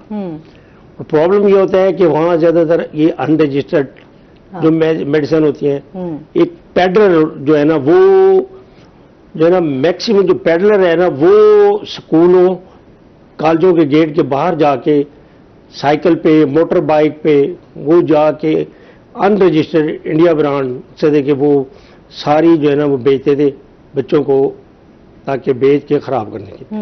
तो उस पर मैंने बहुत सख्त कार्रवाई की, बड़ी सजाएं भी दी हैं उनको, और उनको ड्रग इंस्पेक्टरों को मैंने काफ़ी हिदायत की थी कम से कम इनको न छोड़ें। जो ख़ास तौर पर ऐसी मेडिसिन जिसमें इंसानी जानों का नुकसान होता है, उसमें भी मैंने काफ़ी हद तक जो है ना लोगों को सजाएं भी दी हैं, और उसका मैसेज मैंने मैक्सिमम पूरे उस इलाके में कन्वे भी किया ताकि फर्दर कोई ऐसा जुर्म न कर सके। तो अल्हम्दुलिल्लाह काफ़ी उसमें जो है ना लोग रुक भी गए थे, लेकिन अभी भी मेरा ख्याल है कि हम कहते हैं कि जिस तरह करप्शन है ना, हम उसका मुकम्मल खात्मा नहीं कर सकते। अब देखें ना, ये तमाम चीजें हैं जो हम देख रहे हैं आजकल, हमें जो मसाइल हैं वो यही है कि जब चेक एंड बैलेंस नहीं होगा प्रॉपर तरीके से। अच्छा, हमारे यहाँ ये है कि बहुत चीजें जो है वो बहुत आसानी से बना ली जाती हैं। अच्छा, आपने लाइसेंस हासिल करना है तो वो मुख्तलिफ तरीकों से भी आप लाइसेंस हासिल कर सकते हैं। तो ये चीज़ें जो हमारी, हमें यहाँ पर मेरे ख्याल में कानून की और लॉ की बड़ी ज़रूरत थी अशद, वहाँ पर हम देख रहे हैं कि बिल्कुल हम खाली हाथ हैं, हम लोग इस चीज़ को कंट्रोल नहीं कर सकते। लाइसेंस मंथली मिल जाते हैं उनको, मेडिकल स्टोर वालों को, फार्मेसी वालों को, जो फार्मासिस्ट होते हैं वो मकसद है कि वो पर जेयर के हिसाब से आपका अगर कोई मेडिकल स्टोर है या फार्मेसी है, वो उनकी प्रेजेंस नहीं होती, वो लाइसेंस उनकी अपना शॉप पे होना ज़रूरी होता है। अगर वो आते हैं तो वो कहते हैं ये हमारे पास लाइसेंस है, without drug sale licence, without warranty, मकसद है कि अनरजिस्टर्ड, मकसद है कि काफ़ी सारी जो थी बाजू का स्पूरिस डिक्लेयर होती थी, जो मेडिसिन होती नहीं थी, जिसको मेडिसिन कह के वो बेच रहे होते थे। हाँ। फिर वो बाकायदा जो मेडिसिन, जो अनरजिस्टर्ड मेडिसिन है ना, इसका ना कोई रजिस्टर है ये ड्राइव में, और इसके बाद अलावा ये ड्राइव के अलावा क्योंकि ये रजिस्टर नहीं है, इसके खिलाफ बड़ी FIR वगैरह भी होती हैं, बाकायदा उनको पनिशमेंट देने के लिए FIR लॉज होती है FIA में। तो वो फिर उनकी बेलें मेरे पास तकरीबन कोई 300-400 या 500 बेलें आई होंगी, मैंने सारी एक या दो मैंने ली थी ऐसे लोगों की, खासतौर जो स्पोरियस अनरजिस्टर्ड, और ख़ासतौर से ये जो इंडियन मेड मेडिसिन जो कि विदाउट उसके ले आते थे, उनको तो मैंने माफ़ नहीं किया, उनकी मैंने बेलें भी खारिज की हैं, और हाई कोर्ट में भी जाके तकरीबन कोई 4-5 महीने के बाद उनकी बेलें होती थी। सिर्फ मैसेज ये देना था कि भाई आप आइंदाबाज रहे, ताकि ये ऐसी मेडिसिन है जो कि ख़ास तौर पर हमारी यंग जनरेशन वो बेचारी जो है ना इससे काफ़ी जो है ना उनको नहीं पता होता, वो बेचारे इतने बच्चे हैं अभी, उनका जहन ही नहीं है, अनमेच्योर है, वो उनको आके पैडर, ख़ास तौर पर जो पैडर थे ना स्कूलों कॉलेजों के बाद, वो उनको राग़िब करते थे, वो ले लेते थे मेडिसिन, पकड़े भी जाते थे। अब एक यंग जो फार्मासिस्ट आके अपना फार्मेसी बनाता है, वो भी मकसद है कि अभी वो ताज़ी आके अपनी फार्मेसी बनाते हैं और शॉप खोलता है, और साथ ही उसने अनरजिस्टर्ड मेडिसिन बेचना शुरू कर दी। जब वो अनरजिस्टर्ड मेडिसिन बेचेगा उसका क्या मुस्तकबिल होगा, कितना माँ बाप ने उसको पढ़ाया लिखाया, लेकिन तकरीबन और अच्छा, मेरी कानून क्या कहता है आप? कानून ये है अनरजिस्टर्ड जितनी भी मेडिसिन है उनके खिलाफ FIR लॉज होती है, स्पोरियस जो डिक्लेयर होती है मेडिसिन उनका चलान बन के आता है, उनकी सजा जो है ना 10 साल और मैक्सिमम 10 साल, मिनिमम 3 साल। सही। और मैक्सिमम जो है ना अमेंडमेंट आई है थी 2017 में, एक 1976 का है ड्रग एक्ट, एक अमेंडमेंट 2017 में आई है, एक 2018 में आई है। सही। इनमें है कि उस वक्त पहले कम था जुर्माना, इसमें 10 साल सजा है मैक्सिमम, मिनिमम 3 साल, और साथ ही 5 करोड़ रुपया मैक्सिमम जुर्माना, 2.5 करोड़ रुपया मिनिमम जुर्माना। सही। तो है तो कानून तो बहुत सख्त है, लेकिन मकसद अमल दरामद जो है वो, अमल दरामद जब FIR लॉज होगी, जब ट्रायल होगा, अगर साबित हो जाए तो फिर तो सजाएं दी हैं, हमने भी दी हैं सजाएं दी हैं, 10-10 साल 5-5 साल भी दिए सजाएं।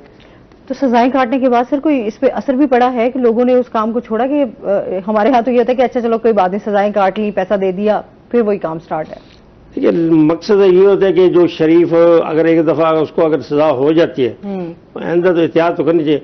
उसका मतलब ये नहीं होता कि दूसरों तक भी मैसेज जाता है ना कि आप ये काम ना करें। बिल्कुल ये सजा जज इसको जो है ना सजा दे देगा, आपकी सारी जो है ना कारोबार कर रहे हैं, इतना ह्यूज अमाउंट का कारोबार होता है, और आप ये लालच करके ये जो मेडिसिन जो है ना अनरजिस्टर्ड हैं, जो स्पूरियस हैं, जो मिक्सिंग करके मेडिसिन को बेच रहे होते हैं, वो जुर्म। अच्छा, बड़ा अलमिया है कि हमारे यहाँ जो देखें कि इंसानी सेहत के साथ जो है किस तरह खिलवाड़ किया जाता है कि अब मतलब अपने मेडिसिन अगर एक बंदा अपने बीमारी के लिए इस्तेमाल कर रहा है तो उसमें भी उन्होंने जो है वो उसको जाली अद्वियात बनाकर कि ताकि ना उसको कोई फायदा पहुंच सके, उल्टा उसको नुकसान ही होता है, फायदा तो कोई वो मेडिसिन नहीं दे। और इतनी महंगी अद्वियात बेच रहे होते हैं, यकीन करें समटाइम तो इंसान परेशान हो जाता है कि ये चल क्या रहा है हमारे मुल्क में। लो चेक एंड बैलेंस, ये हकीकत। अगर ये हमारी पंजाब हुकूमत को चाहिए कि ड्रग इंस्पेक्टरों की तादाद बढ़ाएं, क्योंकि एक एरिया में जब आपके पास 1000 अगर फार्मेसी और मेडिकल स्टोर हों तो हाउ इम्पॉसिबल, कैसे आप मुमकिन हो सकता है कि आप मेडिकल स्टोर चेक करें या फार्मेसियाँ चेक कर खुद नहीं जाते। अच्छा, हमारे यहाँ तो मैं वैसे बड़ी माजरत के साथ ये बात करूंगी, हमारे यहाँ अभी जो फार्मेसीज बनाई जा रही हैं वो सबसे ज्यादा है। आप देखें उनकी तादाद ज्यादा है। अब आपके जो चाहे आप कहीं आप देख लें शहर में जाएं, आपको कितनी तादाद में आपको जो है मेडिकल स्टोर नजर आएंगे, फार्मेसीज नजर आएंगी, आपको एक ही लाइन में जो है वो। अच्छा, फिर हम निश्तर जाएं कितना भरा पड़ा है, तमाम चीजें जो हैं उनके ऊपर चेक एंड बैलेंस। अच्छा, कारोबार सब लोगों ने ज्यादा जो समझा ना वो कारोबार है। हम जैसे पढ़े लिखे लोग, आप जैसे पढ़े लिखे लोग, हमारी सोसाइटी के पढ़े लिखे लोग जब जाते हैं मेडिसिन लेने के लिए, मेडिसिन दे दें, ये दे दें, वो कंप्यूटर से बिल बनाते हैं और देते हैं। हमें जरूरत नहीं होती कि हम उनसे बात करें कि इस मेडिसिन का, देखते नहीं है डिस्क्रिप्शन पे कि आया कि इस पे क्या कीमत है, रिटेल प्राइस क्या है, मार्केट प्राइस क्या है, एक्सपायरी क्या है, कुछ नहीं देखते। वो जो बिल बनाते हैं, ये जी आपको डिस्काउंट कर दिया, वो पता नहीं क्या डिस्काउंट क्या है। वो ये डिस्काउंट होता है कि ताज़ा ताज़ा फार्मेसी बनी हुई होती है तो लोगों को अट्रैक्ट करने के लिए कि जी हम जो आपको 10% डिस्काउंट दे रहे हैं या आपको 15% डिस्काउंट दे रहे हैं, तो लोग जो है दूसरी फार्मेसी पे जाने की बजाय उस फार्मेसी पे आना शुरू कर देते हैं। 15% डिस्काउंट पे मिलती है मेडिसिन। ये डिस्ट्रीब्यूटर जो है कंपनियों से ये जो लेते हैं ना, ये 15% से लेते हैं। ये कम से कम चलो 7% रखे, 7% तो दें कस्टमर को जो उनके पास आता है। सही। अच्छा, इसमें बात करते हैं मजीद भी, आपसे भी जानते हैं कि आपकी जो जर्नी रही उस हवाले से बताइए कि जो आपकी रिस्पॉन्सिबिलिटीज हैं इस time. High court bar association Multan के हवाले से, क्योंकि मैं एग्जेक्टिव मेंबर भी हूँ इस टाइम, अल्लाह का करम है मेरे ऊपर, तो जो इस टाइम हाई कोर्ट बार की एग्जेक्टिव काम कर रही है वो मेरे ख्याल में पिछली एग्जेक्टिव की निस्बत काफ़ी बेहतर, क्योंकि अब हमने हाई कोर्ट का जो छोटा बार रूम जिसको हम कहते हैं, जो कि सीनियर्स के लिए वक्फ किया गया था, उसको रेनोवेट किया, उधर फर्नीचर वगैरह का भी, और आज ही उसका इफ्तिताह भी है। इसके अलावा हमने हाई कोर्ट बार के हवाले से जो उसकी रेनोवेशन के हवाले से हमने किया है कि हमने वहाँ पर बिल्डिंग डिपार्टमेंट से honourable chief justice of Lahore high court की उनकी मुआवनत से हाई कोर्ट की लेडीज़ बार रूम के हवाले से और वाशरूम के हवाले से रेनोवेशन का हमने जो है ना वो एक किया था इल्तिजा, उन्होंने उसको एक्सेप्ट किया। और अब जो है हाई कोर्ट में वो जो लेडीज़ बार रूम साहब का है उसको डिमोलिश करके वहाँ पर न्यू बिल्डिंग जो है ना वो अप्रूव हो चुकी है, वो इंशाल्लाह अगले हफ्ते से वो भी वर्क स्टार्ट हो रहा है। हाई कोर्ट बार के हवाले से अब next honourable chief justice Lahore high court जनाब मिस्टर जस्टिस मोहम्मद अमीर भट्टी साहब ने रिसेंटली 28 तारीख को इधर जो है ना वो, क्योंकि पार्किंग का बहुत बड़ा इशू था हाई कोर्ट में, अगर आप ट्रैवल करें तो मोस्टली वहाँ पर हाई कोर्ट में जो है ना वो पार्किंग कचहरी का भी यही हाल है, हम कचहरी वाली साइड पे जाए तो कचहरी का भी बहुत बुरा हाल है। तो honourable chief justice Lahore high court mister justice अमीर भट्टी साहब ने रिसेंटली 28 तारीख को 28 नवंबर को इधर ही जो है ना वो हाई कोर्ट बार के साथ एक पार्किंग प्लाजा जो कि 4 मंजिला है उसको इफ्तिताह किया। अगर इसी तरह अगर आप डिस्ट्रिक्ट बार के हवाले से भी देखें तो डिस्ट्रिक्ट बार में लास्टली ईयर जो है ना वहाँ पर एक पार्किंग प्लाजा के लिए उन्होंने जगह मुख्तस की थी और वहाँ पर भी जो है ना वो काफ़ी स्पीडी वर्क जारी है। इवन के वहाँ पर डिस्ट्रिक्ट बार में पार्किंग प्लाजा भी काफ़ी स्पीड से चल रहा है। में तो यही आ रहा है कि अब जो है वो थोड़ा सा काम बहुत ज़्यादा सुस्त हो गया है, कहीं फंड्स की कमी नज़र आ रही है। नहीं, फंड्स की कमी के हवाले से अगर आप देखें तो डिस्ट्रिक्ट बार में एक जो जुडिशियल टावर है जो कि पाकिस्तान में फर्स्ट टाइम इंट्रोड्यूस कराया गया है, उसकी तकरीबन 3 फ्लोर्स कंप्लीट हो चुके हैं। वो डिस्ट्रिक्ट बार में डिस्ट्रिक्ट कोर्ट्स के लिए यानी कि ये बहुत बड़ा है और वहाँ पर भी जो है ना वो पार्किंग प्लाजा भी वहाँ भी चल रहा है और यहाँ पर भी अब ये स्टार्ट हो गया है। इंशाल्लाह with the passage of time with in 2 years I think जो है ना वो ये कंप्लीट हो जाएगा और पार्किंग का जो सबसे बड़ा इशू था वो भी जो है ना वो उसमें होगा। बाकी अगर आप देख लें हाई कोर्ट बार में अगर साइलिन के हवाले से देखें तो क्योंकि हाई कोर्ट में चैम्बर्स वगैरह वकला के बहुत कम हैं और अगर कोई है तो प्राइवेटली उन्होंने बाहर जो है ना वो रेंट आउट किए हुए हैं। सही। तो इधर जो है ना वो ऑनरेबल सदर साहब ने रिसेंटली एक जो है ना वो प्रोग्राम हमने उनको जो है ना वो सजेस्ट किया और उन्होंने उसको अप्रिशिएट किया कि हाई कोर्ट का जो बड़ा हाल है उसको हमने, जो बाहर हाल है मेन, उसको हमने एक तो रेनोवेट करने का कहा, तो चीफ जस्टिस साहब ने उस पर भी हमारी जो है ना मारूजात जो है ना वो एक्सेप्ट की और उसके ऊपर भी वर्क किया। और उसके अलावा हमने वहाँ पर एक जो है ना वो कैबिन बनाने का हमने किया कि जहाँ पर क्लाइंट्स और वकील बैठ के जो है ना वो डील कर सकें, क्योंकि मोस्टली हमारे जो लायर्स हैं वो हाई कोर्ट में खास करके वो या तो बिहाड़ी से आए, कभी जो है ना वो डीजी खान से, लिया से या मुख्तलिफ डिस्ट्रिक्ट से जो आए हुए होते हैं, उनको यहाँ पर जो है ना वो सिटिंग का काफ़ी प्रॉब्लम था।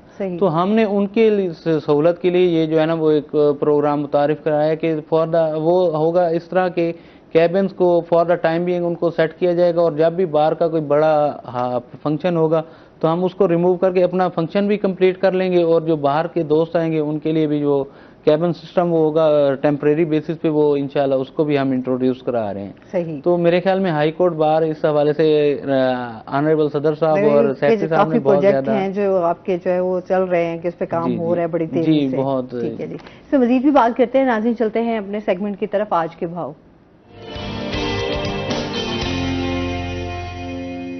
शकील सुल्तान हमारे साथ मौजूद हैं। शकील से जानते हैं आज मार्केट में सब्जी और फलों के क्या रेट्स हैं।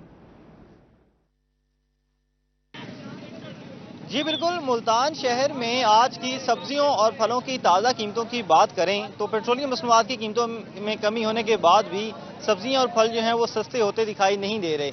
पहली दफ़ा पेट्रोलियम मसनूआत की कीमतों में बड़ी कमी देखी गई तो शहरी ये उम्मीद कर रहे थे कि सब्जियां और फल भी सस्ते होंगे, लेकिन उसमें कोई कमी देखने को नहीं मिल रही। जिसमें मैं मौजूद हूँ इस वक्त मुल्तान की सबसे बड़ी सब्जी मंडी में। यहाँ की ताज़ा सूरत हाल की बात करें तो अदरक जो है वो भी 1200 रुपये फी किलो के हिसाब से फरोख्त हो रही है, जबकि लहसुन 450 से 600 रुपये फी किलो के हिसाब से फरोख्त हो रहा है। इसके साथ मटर जो है वो 400 रुपये फी किलो के हिसाब से दस्तयाब है।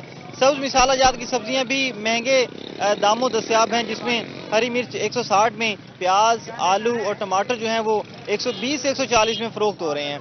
इसके साथ जो बात करें अगर फलों की, फलों में सुंदर खानी अंगूर 400 रुपये फी किलो में, सेब और अनार जो हैं वो 200 से 320 और 400 रुपये फी किलो तक फरोख्त हो रहे हैं, केले 80 से 160 में। इसी तरह अगर आम मार्केट में देखें तो वहाँ 30 से 50 रुपये ज़्यादा देखने को मिलते हैं। सब्जी मंडी में आए तो वहाँ 30 से 50 कम देखने को मिलते हैं। तो सब्जी मंडी के दुकानदार जो हैं वो कहते हैं आड़ती ज़्यादा रेट पर दे रहा है। आड़ती से बात करते हैं तो आड़ती कहता है गुड्स ट्रांसपोर्ट के किराए जात में कोई कमी देखने को नहीं मिली, जिसकी वजह से हम किराए कम नहीं कर सकते। जब किराए कम नहीं होंगे गुड्स ट्रांसपोर्ट के तो सब्जियां और फल जो हैं वो सस्ते नहीं हो सकेंगे। और उसी तरह आम मार्केट भी, दुकानदार भी और उसके साथ रेडी वाले भी वो महंगे सब्जियां और फल ही बेचेंगे। उसकी वजह से आम शहरी भी परेशान दिखाई देते हैं। हुकूमत से ज़िला इंतज़ामिया से मुतालबा भी कर रहे हैं कि आप जिस तरह पेट्रोलियम मसनूआत की कीमतों में कमी की है इसी तरह किरायों में कमी करवाएं, ताकि किरायों की वजह से जो सब्जियों और फलों की मार्केट में महंगाई की लहर दाखिल हुई है वो कम हो सके। जी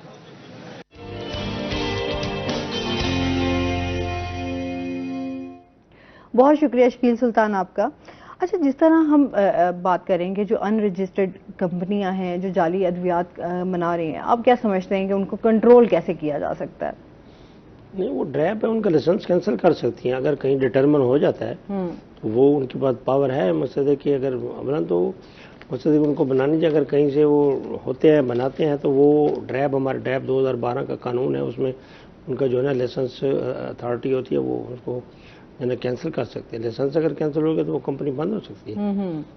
लेकिन वहाँ कंपनी मेरे ख्याल है कि ज़्यादातर जो मैन्युफैक्चरिंग करती है ना वो अनरजिस्टर्ड इतने नहीं बनाती जितनी कि बाहर बन रही हैं। वो कंपनियां इतने नहीं बनाती। कंपनियां अच्छा, बाहर के लोग बड़ी बड़ी अरबों रुपए, करोड़ों रुपए लगा के वो कंपनियां रन कर रहे होते हैं। तो ये बाहर से जो मेडिसिन है, खास तौर पर ये आजकल हमारे हकीम है जो होम्योपैथिक वाले हैं, ये वो उसमें जो है ना ये एलोपैथिक मेडिसिन का जो है ना वो उसमें मिक्स करके वो बेचते हैं।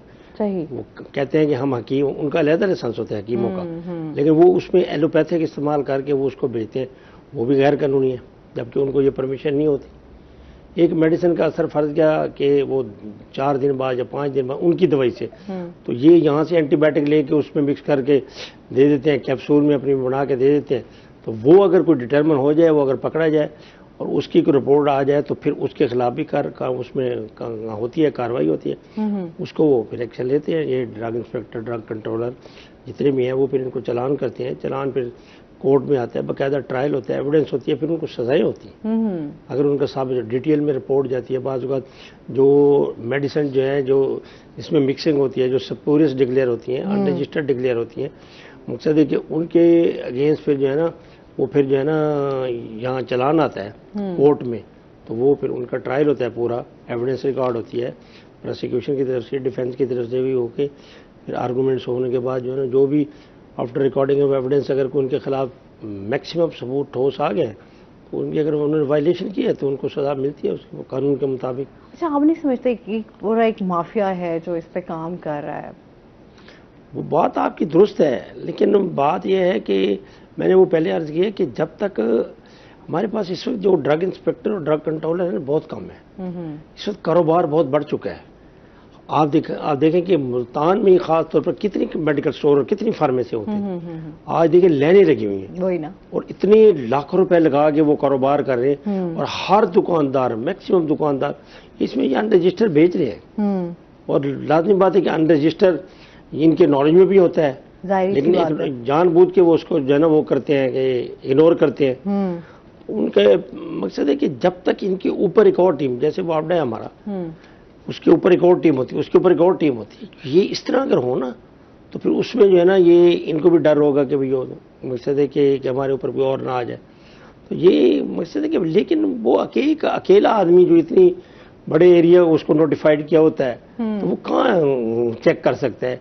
एक महीने में कितने बंदे, उधर से इनकी फिर असाइनमेंटें काफ़ी होती हैं, इनकी ड्यूटीज़ काफ़ी होती हैं, इनको लाहौर PKCB मीटिंग में जाना होता है, इनको डिप्टी कमिश्नर साहब की मीटिंग में जाना होता है, DKCB यहाँ होती है, PKCB लाहौर होती है, वो बुला लेते हैं, कोई दरख्वास्त चली जाती है, इंक्वायरी होल्ड जाती है, तो लाजमी बात है फिर पीछे काम तो सारा ख़त्म हो जाता है ना। वो इन इंक्वायरियों में जा रहे हैं, इवन के मकसद है कि कोर्ट में भी पेश होना, काफ़ी दफ़ा ये मुअत्तल होते हैं, फिर बहाल हो जाते हैं, मुअत्तल होते हैं, फिर बहाल हो जाते हैं, इंक्वायरी होती है। एक केस, तो ये सिलसिला चलता रहता है। एक केस अगर फर्ज किया आज का अक्रेंस है तो ये 20 साल बाद आके दायर करते हैं। सही। और अच्छा, यही तो फिर ट्रस्ट इश्यूज है ना। हम इंसाफ की बात करते हैं, हम बात करते हैं जी किस तरह से इंसाफ मिले, फिर जब इस तरह की चीजें होंगी तो कैसे? हाँ, वो तो मेरे ख्याल में शायद बहुत मुश्किल हो गया। इसमें मजीद भी हम बात करेंगे नाज़रीन। अभी हमने जाना है ब्रेक पे, हमारे साथ रहिएगा।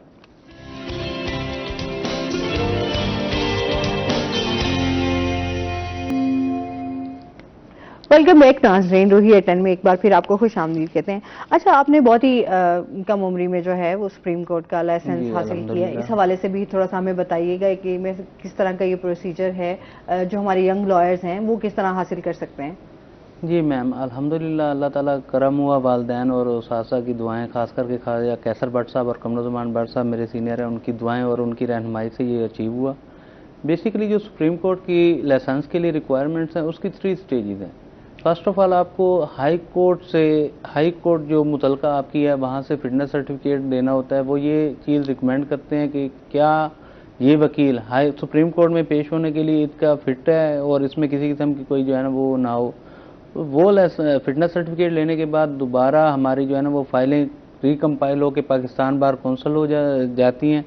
वहाँ पर फिर जो है ना हमारा सेकंड इंटरव्यू होता है और थर्ड जो है ना वो सुप्रीम कोर्ट बार होता है। फिटनेस सर्टिफिकेट के लिए जो इनरोलमेंट कमेटी है इसमें chief justice of Lahore high court जनाब अमीर भट्टी साहब ऑनरेबल और इनके साथ 2 सीनियर जजेस जो है ना उन्होंने हमारा फिटनेस इंटरव्यू लिया था और बाकायदा से उन्होंने जो है ना वो after questioning and checking the mentality उन्होंने जो है ना वो शफकत की और अल्लाह का करम है आज फिटनेस सर्टिफिकेट मैंने ले लिया।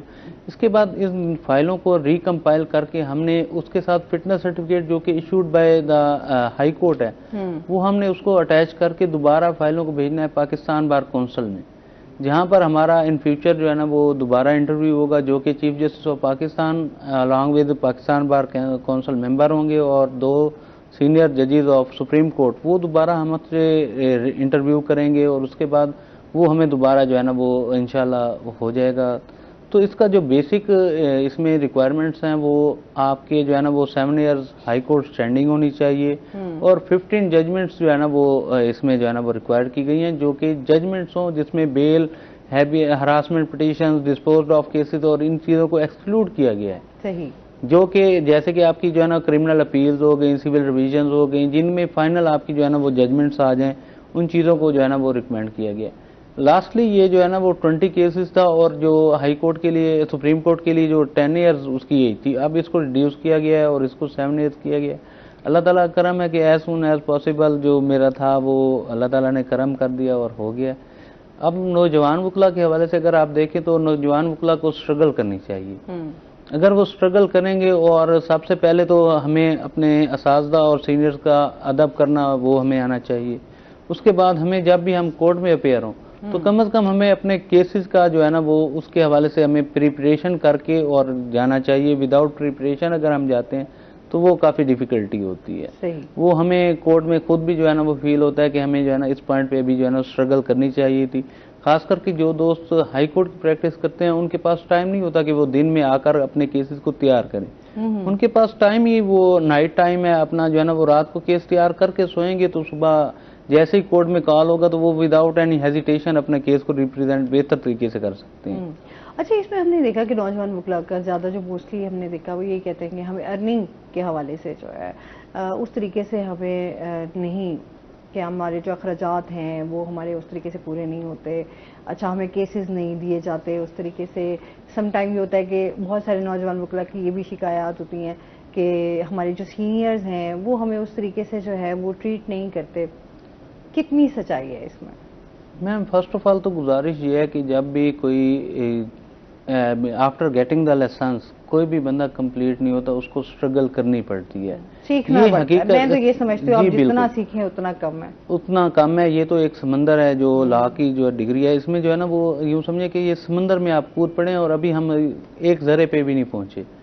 मेरी जो इसमें सबसे पहले इसमें रिक्वेस्ट है वो ये है कि जो नौजवान वकला हैं उनमें स्ट्रगल की कमी बहुत ज़्यादा है। और सेकंड, आप देखें कि जो भी क्लाइंट आता है वो हमेशा सीनियर को ही प्रेफरेंस करता है, क्योंकि उसको जूनियर पे इस हवाले से नहीं होता कि ये अभी नए आए हैं, इनके जो है ना वो एक्सपीरियंस नहीं है, हमारे केस का जो है ना वो खराबा ना कर दें।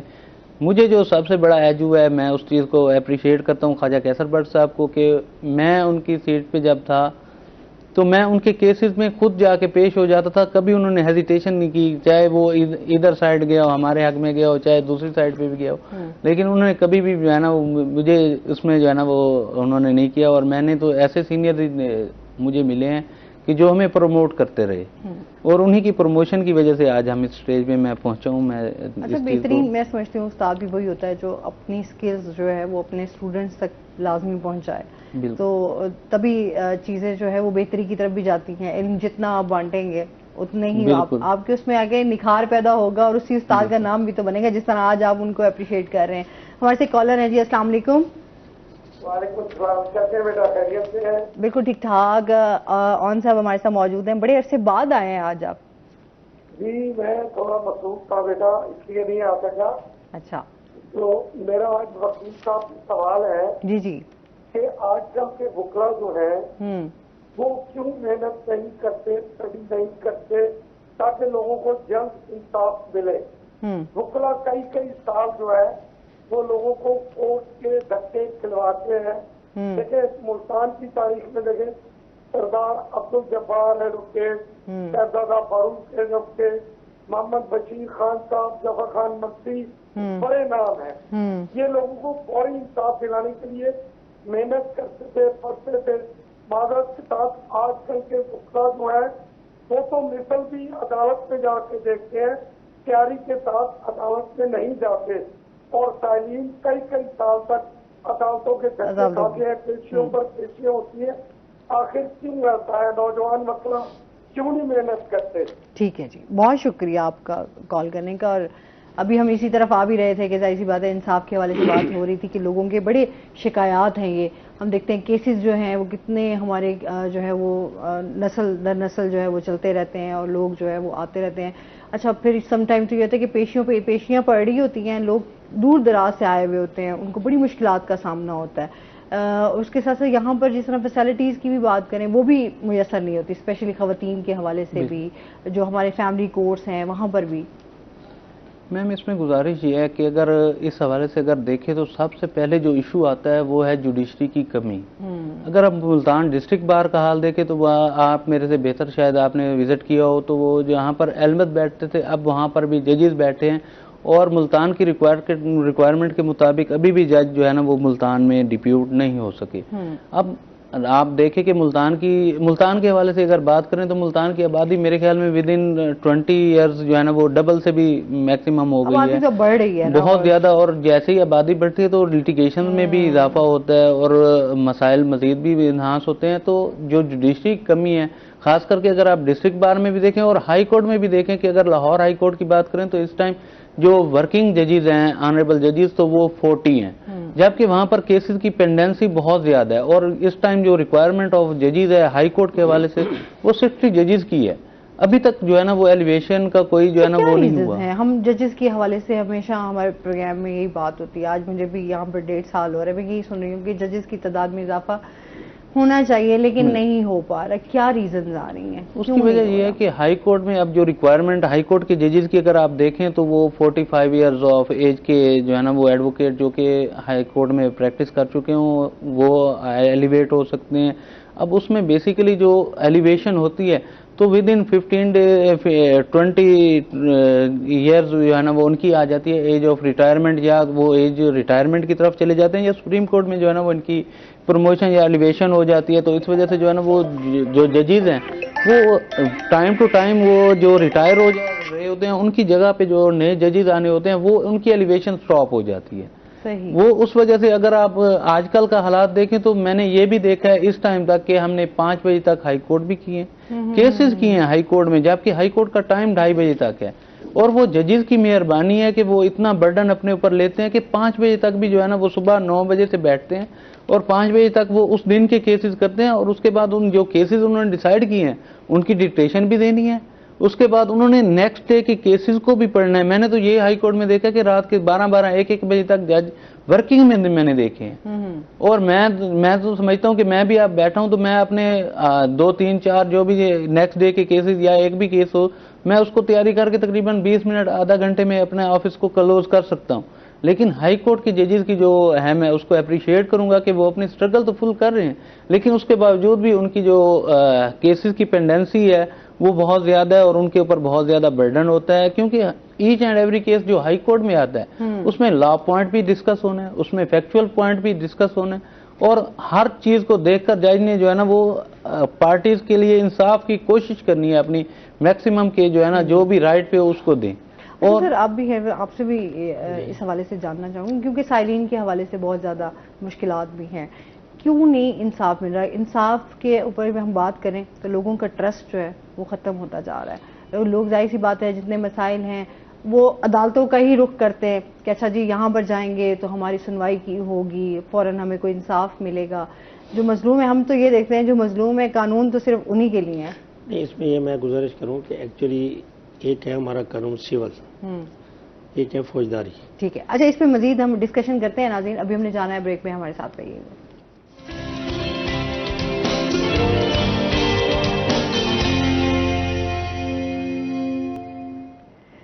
वेलकम बैक नाज़रीन। अच्छा जी बात हो रही थी हमारी इंसाफ के हवाले से, बता रहा था कि मैंने कहा हमारे यहाँ दो, एक फौजदारी कानून है, एक दीवानी है, ज़ाब्ता है दीवानी।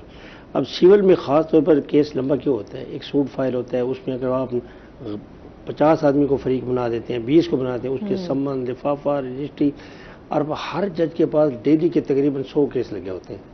वो समनिंग करते हैं, लाजमी बात है आगे अपना रोस्टम देखते हैं कि आया कि मैं इतने केस कर भी सकूँगा, इंसान है वो भी। तो उसमें फिर पीछे कुछ 15 दिन बाद आती है, कुछ 20 दिन बाद आती है। फिर लोग जानबूझकर इंटेंशनली पेश नहीं होते जब तक अखबार इश्तिहार ना आए। जब अखबार इश्तिहार आया जाते फिर उसके बाद फिर उनको जो है अगर एक्सपर्टी भी उनके खिलाफ हो जाए विद इन 30 डेज फिर वो दरख्वास्त देते हैं, फिर उसका जवाब आता है, फिर उस जवाब के बाद बहस होती है, फिर उनको जो है ना दोबारा मौका मिल जाता है, फिर वो अपना ओरिजिनल जवाब देंगे, फिर उस पर इशू फ्रेम होंगे। अब इशू फ्रेम होने के बाद फिर जो है ना जैसे अब अपना एविडेंस कॉल करेंगे, पहले जो मुद्दई होता है, प्लेंटिफ होता है, वो उसकी कॉल करते हैं, फिर डिफेंडेंट की करते हैं। अब मुद्दई का कभी एक गवाह आता है, दूसरा नहीं आता, तीसरा आता है, चौथा नहीं आता। अगर 1-2 आ गए हैं तो इधर से डिफेंडेंट का वकील कभी नहीं होता। जानबूझकर वो डिले जुडिशरी की तरफ से भी नहीं होता।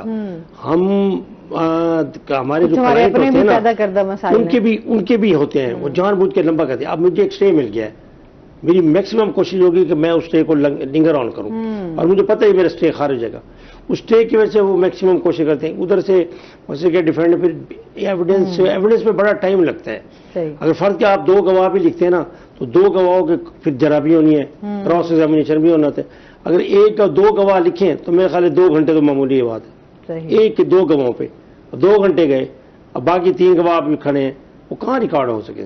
फिर उनको महीने की बाद की पेशी पड़ती है। फिर सारा कुछ करने के बाद, ये एविडेंस मुकम्मल होने के बाद दोनों तरफ से फिर फाइनल आर्गूमेंट्स होते हैं। फिर इन द मीन वाइल ज़ाब्ता दीवानी में फिर मिसलिनियस एप्लीकेशन आ जाती है। सही, वो मिसलिनियस एप्लीकेशन जानबूझ के ऐसे कि वो अपने वो डॉक्यूमेंट्स मंगवाना है, 151 इनहेरिटेंस पावर है हमारी सीपीसी में, तो वो सिविल जज को अख्तियार होता है, उसमें दे देते हैं ये चीज़ जो है ना हम पेश नहीं कर सके, अब ये मंगवानी है, कोई और डॉक्यूमेंट्स मंगवाना है, फिर उसका जवाब फिर उसको खारिज करते हैं, फिर उसके खिलाफ वो निगरानी करते हैं या अपील करते हैं। वो जितनी चीजें बता रहे हैं ना, ये वाकई एक इंसान थक जाता है। हाँ, थक जाता है। इसमें अब जुडिशरी भी क्या करे। अब मेरे पास 100 केस हैं, 200 केस हैं, इन द मीन वाइल मैं उसमें एविडेंस लिखूं, उनकी तलबियां कराऊं, आर्गूमेंट सुनूं। एक अगर फर्ज के एक फाइनल जजमेंट पे आर्गूमेंट्स में आए हुए हैं तो लाम वाला इधर से पूरी एविडेंस पढ़ के आर्गूमेंट्स करेंगे, दूसरा वकील भी पूरी आर्गूमेंट्स पढ़ के, मकसद है कि वो एविडेंस पढ़ेगा, एविडेंस के बाद ही अपनी वो उसमें गवाहों के नुक्स निकालेगा, वो डिफेंडेंट वाला वकील उसके निकालेगा, मेरा ये केस था, इन्होंने ये माना है, वो माना है, ये माना है, वो कहेगा ये बात इन्होंने नहीं मानी, ये मेरा एडमिशन होगी। ये सारी इसमें देखें ना 2-3 घंटे लग जाते। अब जज बेचारा उसके बाद उसने जजमेंट लिखवानी है। ये है कि सिस्टम को बेहतर किया जाए, की तादाद बढ़नी चाहिए। पेडेंसी इसलिए तब कम होगी। बाकी हमारी जुडिशरी अच्छा काम कर रही है। हमारे चीफ जस्टिस साहब, जस्टिस मोहम्मद अमीर भट्टी साहब बहुत अच्छे जा रहे हैं, बहुत मेहनत कर रहे हैं, और ख़ास तौर पर उन्होंने नीचे जुडिशरी पे भी काफ़ी उन्होंने चेक इन अच्छे से अच्छे, उन्होंने जो बड़े स्टेशन हैं उन पर सेशन जजेस बिठाए हुए हैं, वो इनके ऊपर चेक इन बैलेंस रखते हैं, विजिट करते हैं, इनको अदालतों में देखते हैं, काम कर रहे हैं। हर बंदा मैक्सिमम कोशिश कर रहा है कि अभी जितना करीब आवाम को रिलीफ मिल सकता है वो देने की कोशिश कर रहे हैं। लेकिन इंसान है, फिर कोई ना कोई, क्योंकि काम दीवानी ऐसा है ये दीवाना कर देती है। मकसद है कि केस का फैसला करते करते किसी एक को तो दीवाना करती है। अच्छा, मैं सोचती हूँ ये बड़ा मुश्किल डिसीजन होता है। फौजदारी में इतना प्रॉब्लम नहीं होता। बात है, हर लीग FIR होती है, FIR में उसका आपके खिलाफ FIR बेल आती है आपकी। अगर आप अरेस्ट हो गए तो 1 दिन 2 दिन का नोटिस होता है, या बेल ले लेते हैं या बेल खारिज कर देते हैं, फिर वो ऊपर चल जाते हैं। उसमें क्योंकि बंदा जुडिशल लॉकअप में होता है, उसके जो है ना वो राइट्स होते हैं। अगर उसका केस नहीं बनता तो वो उसको फौरन बेल ग्रांट कर देते हैं। अगर इलाका मजिस्ट्रेट खारिज करता है तो सेशन कोर्ट से हो जाती है। अगर प्रोहिबिटेड क्लास में होता है जिसकी सजा 10 साल है, वो फिर मे भी सेशन जज भी खारिज कर देते हैं। अच्छा, जो चीज़ें जो लोग बेचारे जिनसे भी बात होती है, वो अक्सर उनसे जब पूछा जाए ना कि उनके अदालतों के जो चक्कर लग रहे होते हैं, जो उनके केसेस होते हैं, उनका फैसला नहीं सुनाया जा रहा, यकीन करें उनकी एक ही बात होती है कि अल्लाह किसी दुश्मन को भी यार लेकर आए। मतलब इतने लोग तंग आए हुए होते हैं। अच्छा, क्योंकि जाहिर सी बात है इंसाफ हर इंसान को चाहिए, और फिर जो जिस तरह का हमारा मुआशरा है यहाँ पर इंसाफ के हवाले से, उसकी फरहमी के हवाले से बहुत ज्यादा पीछे हैं। तो इन चीजों को मेरे ख्याल में इंसाफ को बेहतर करना होगा। नहीं, हर बंदा अगर अपनी अपनी जगह पे सही अपने साथ अपने से करे ना। मेरा क्लाइंट आया, मैंने एक तो फीस मांगी जो मैक्सिमम मांगनी थी, जो लॉयर्स के तय हो गया। उसके बाद जो मेरी ये फरैज मनसबी में शामिल है, टिल द फाइनल डिसीजन मैं उस केस को पूरा ट्रायल भी करूं, उसको पूरा जो है ना उसका फैसले तक मैं उसको क्लाइंट को तंग न करूं। अब क्लाइंट को गैर जरूरी अपने पास बिठाना ये भी गलत है। मकसद है कि बेचारा अपना सारा काम, अगर दिहाड़ी बाद बेचारा मजदूर है, वो सारा दिन मजदूरी करता है, हम सुबह से लेकर उसको शाम तक बिठा देते हैं, ये भी गलत है। जहाँ एविडेंस की जरूरत हो, जहाँ प्लेंटिव को अदालत ने तलब किया हो या डिफेंडेंट को तलब किया हो, तो वहाँ तो आ जाए। अदरवाइज एविडेंस के अलावा किसी जगह पे उनका फ्री कैन का होना जरूरी था। वकला ही सारा कुछ करती है, आर्गूमेंट्स। यहाँ पे आप कहना चाहिए अपने प्रोफेशन के साथ सिंसियर होना भी बड़ा, तो हर बंदे को होना चाहिए, जरूरी है। आज जब तक अपनी जगह पे, हमें अपनी जगह पर मकसद है कि किसी को नजायज तंग न करें, किसी को नजायज परेशान न करें। जो मैक्सिमम अल्लाह रसूल के मुताबिक आप किसी को रिलीफ दे सकते हैं, इंसाफ कर सकते हैं और सच के साथ खड़े हो सकते हैं, तो लाजमी होना चाहिए। ठीक है, अगर कमिटमेंट ये है तो इंशाअल्लाह ताला मेरे ख्याल आप जिंदगी में भी कामयाब होंगे और आपको कभी कोई परेशानी नहीं आएगी। सही। अगर आपकी नीयत ही ठीक नहीं है तो फिर हर काम में नाकामी भी है, और अल्लाह ताला भी फिर उसमें कोई वो नहीं करता, आपके साथ कमिटमेंट वाला बंदा हो। अच्छा, जिस तरह अभी हम देख रहे हैं मंशियात फरोशी के हवाले से भी हम थोड़ी सी बात कर लें। मेरे ख्याल में ये चीज़ भी रह गई हमारी, क्योंकि जाली अद्वियात भी हैं, उसके साथ साथ मंशियात फरोशी भी हमारे यहाँ बहुत ज़्यादा आम हो गई है। तालीमी इदारों में भी बहुत ज़्यादा इसमें हम देख रहे हैं कि वो मुलविस हैं। अच्छा, ये चीज़ें किस तरह कंट्रोल हो सकती हैं? इनके ऊपर क्या कार्रवाइयाँ की जा रही हैं? इसकी रोकथाम के लिए क्या कानून है? इसके हवाले से इसमें तो कानून बहुत ही सख्त है। इसमें तो इन्होंने इतना सख्त कानून बना दिया कि ये बेलें नहीं हो रही, साल साल तक बेलें कि लाइफ इम्प्रिजनमेंट और अपना डेथ पेनल्टी है। अब इससे बढ़कर तो कोई सजा नहीं है ना। ये एक ऐसी सजा है कि एक बंदा साल साल उसकी बेल नहीं होती। सही।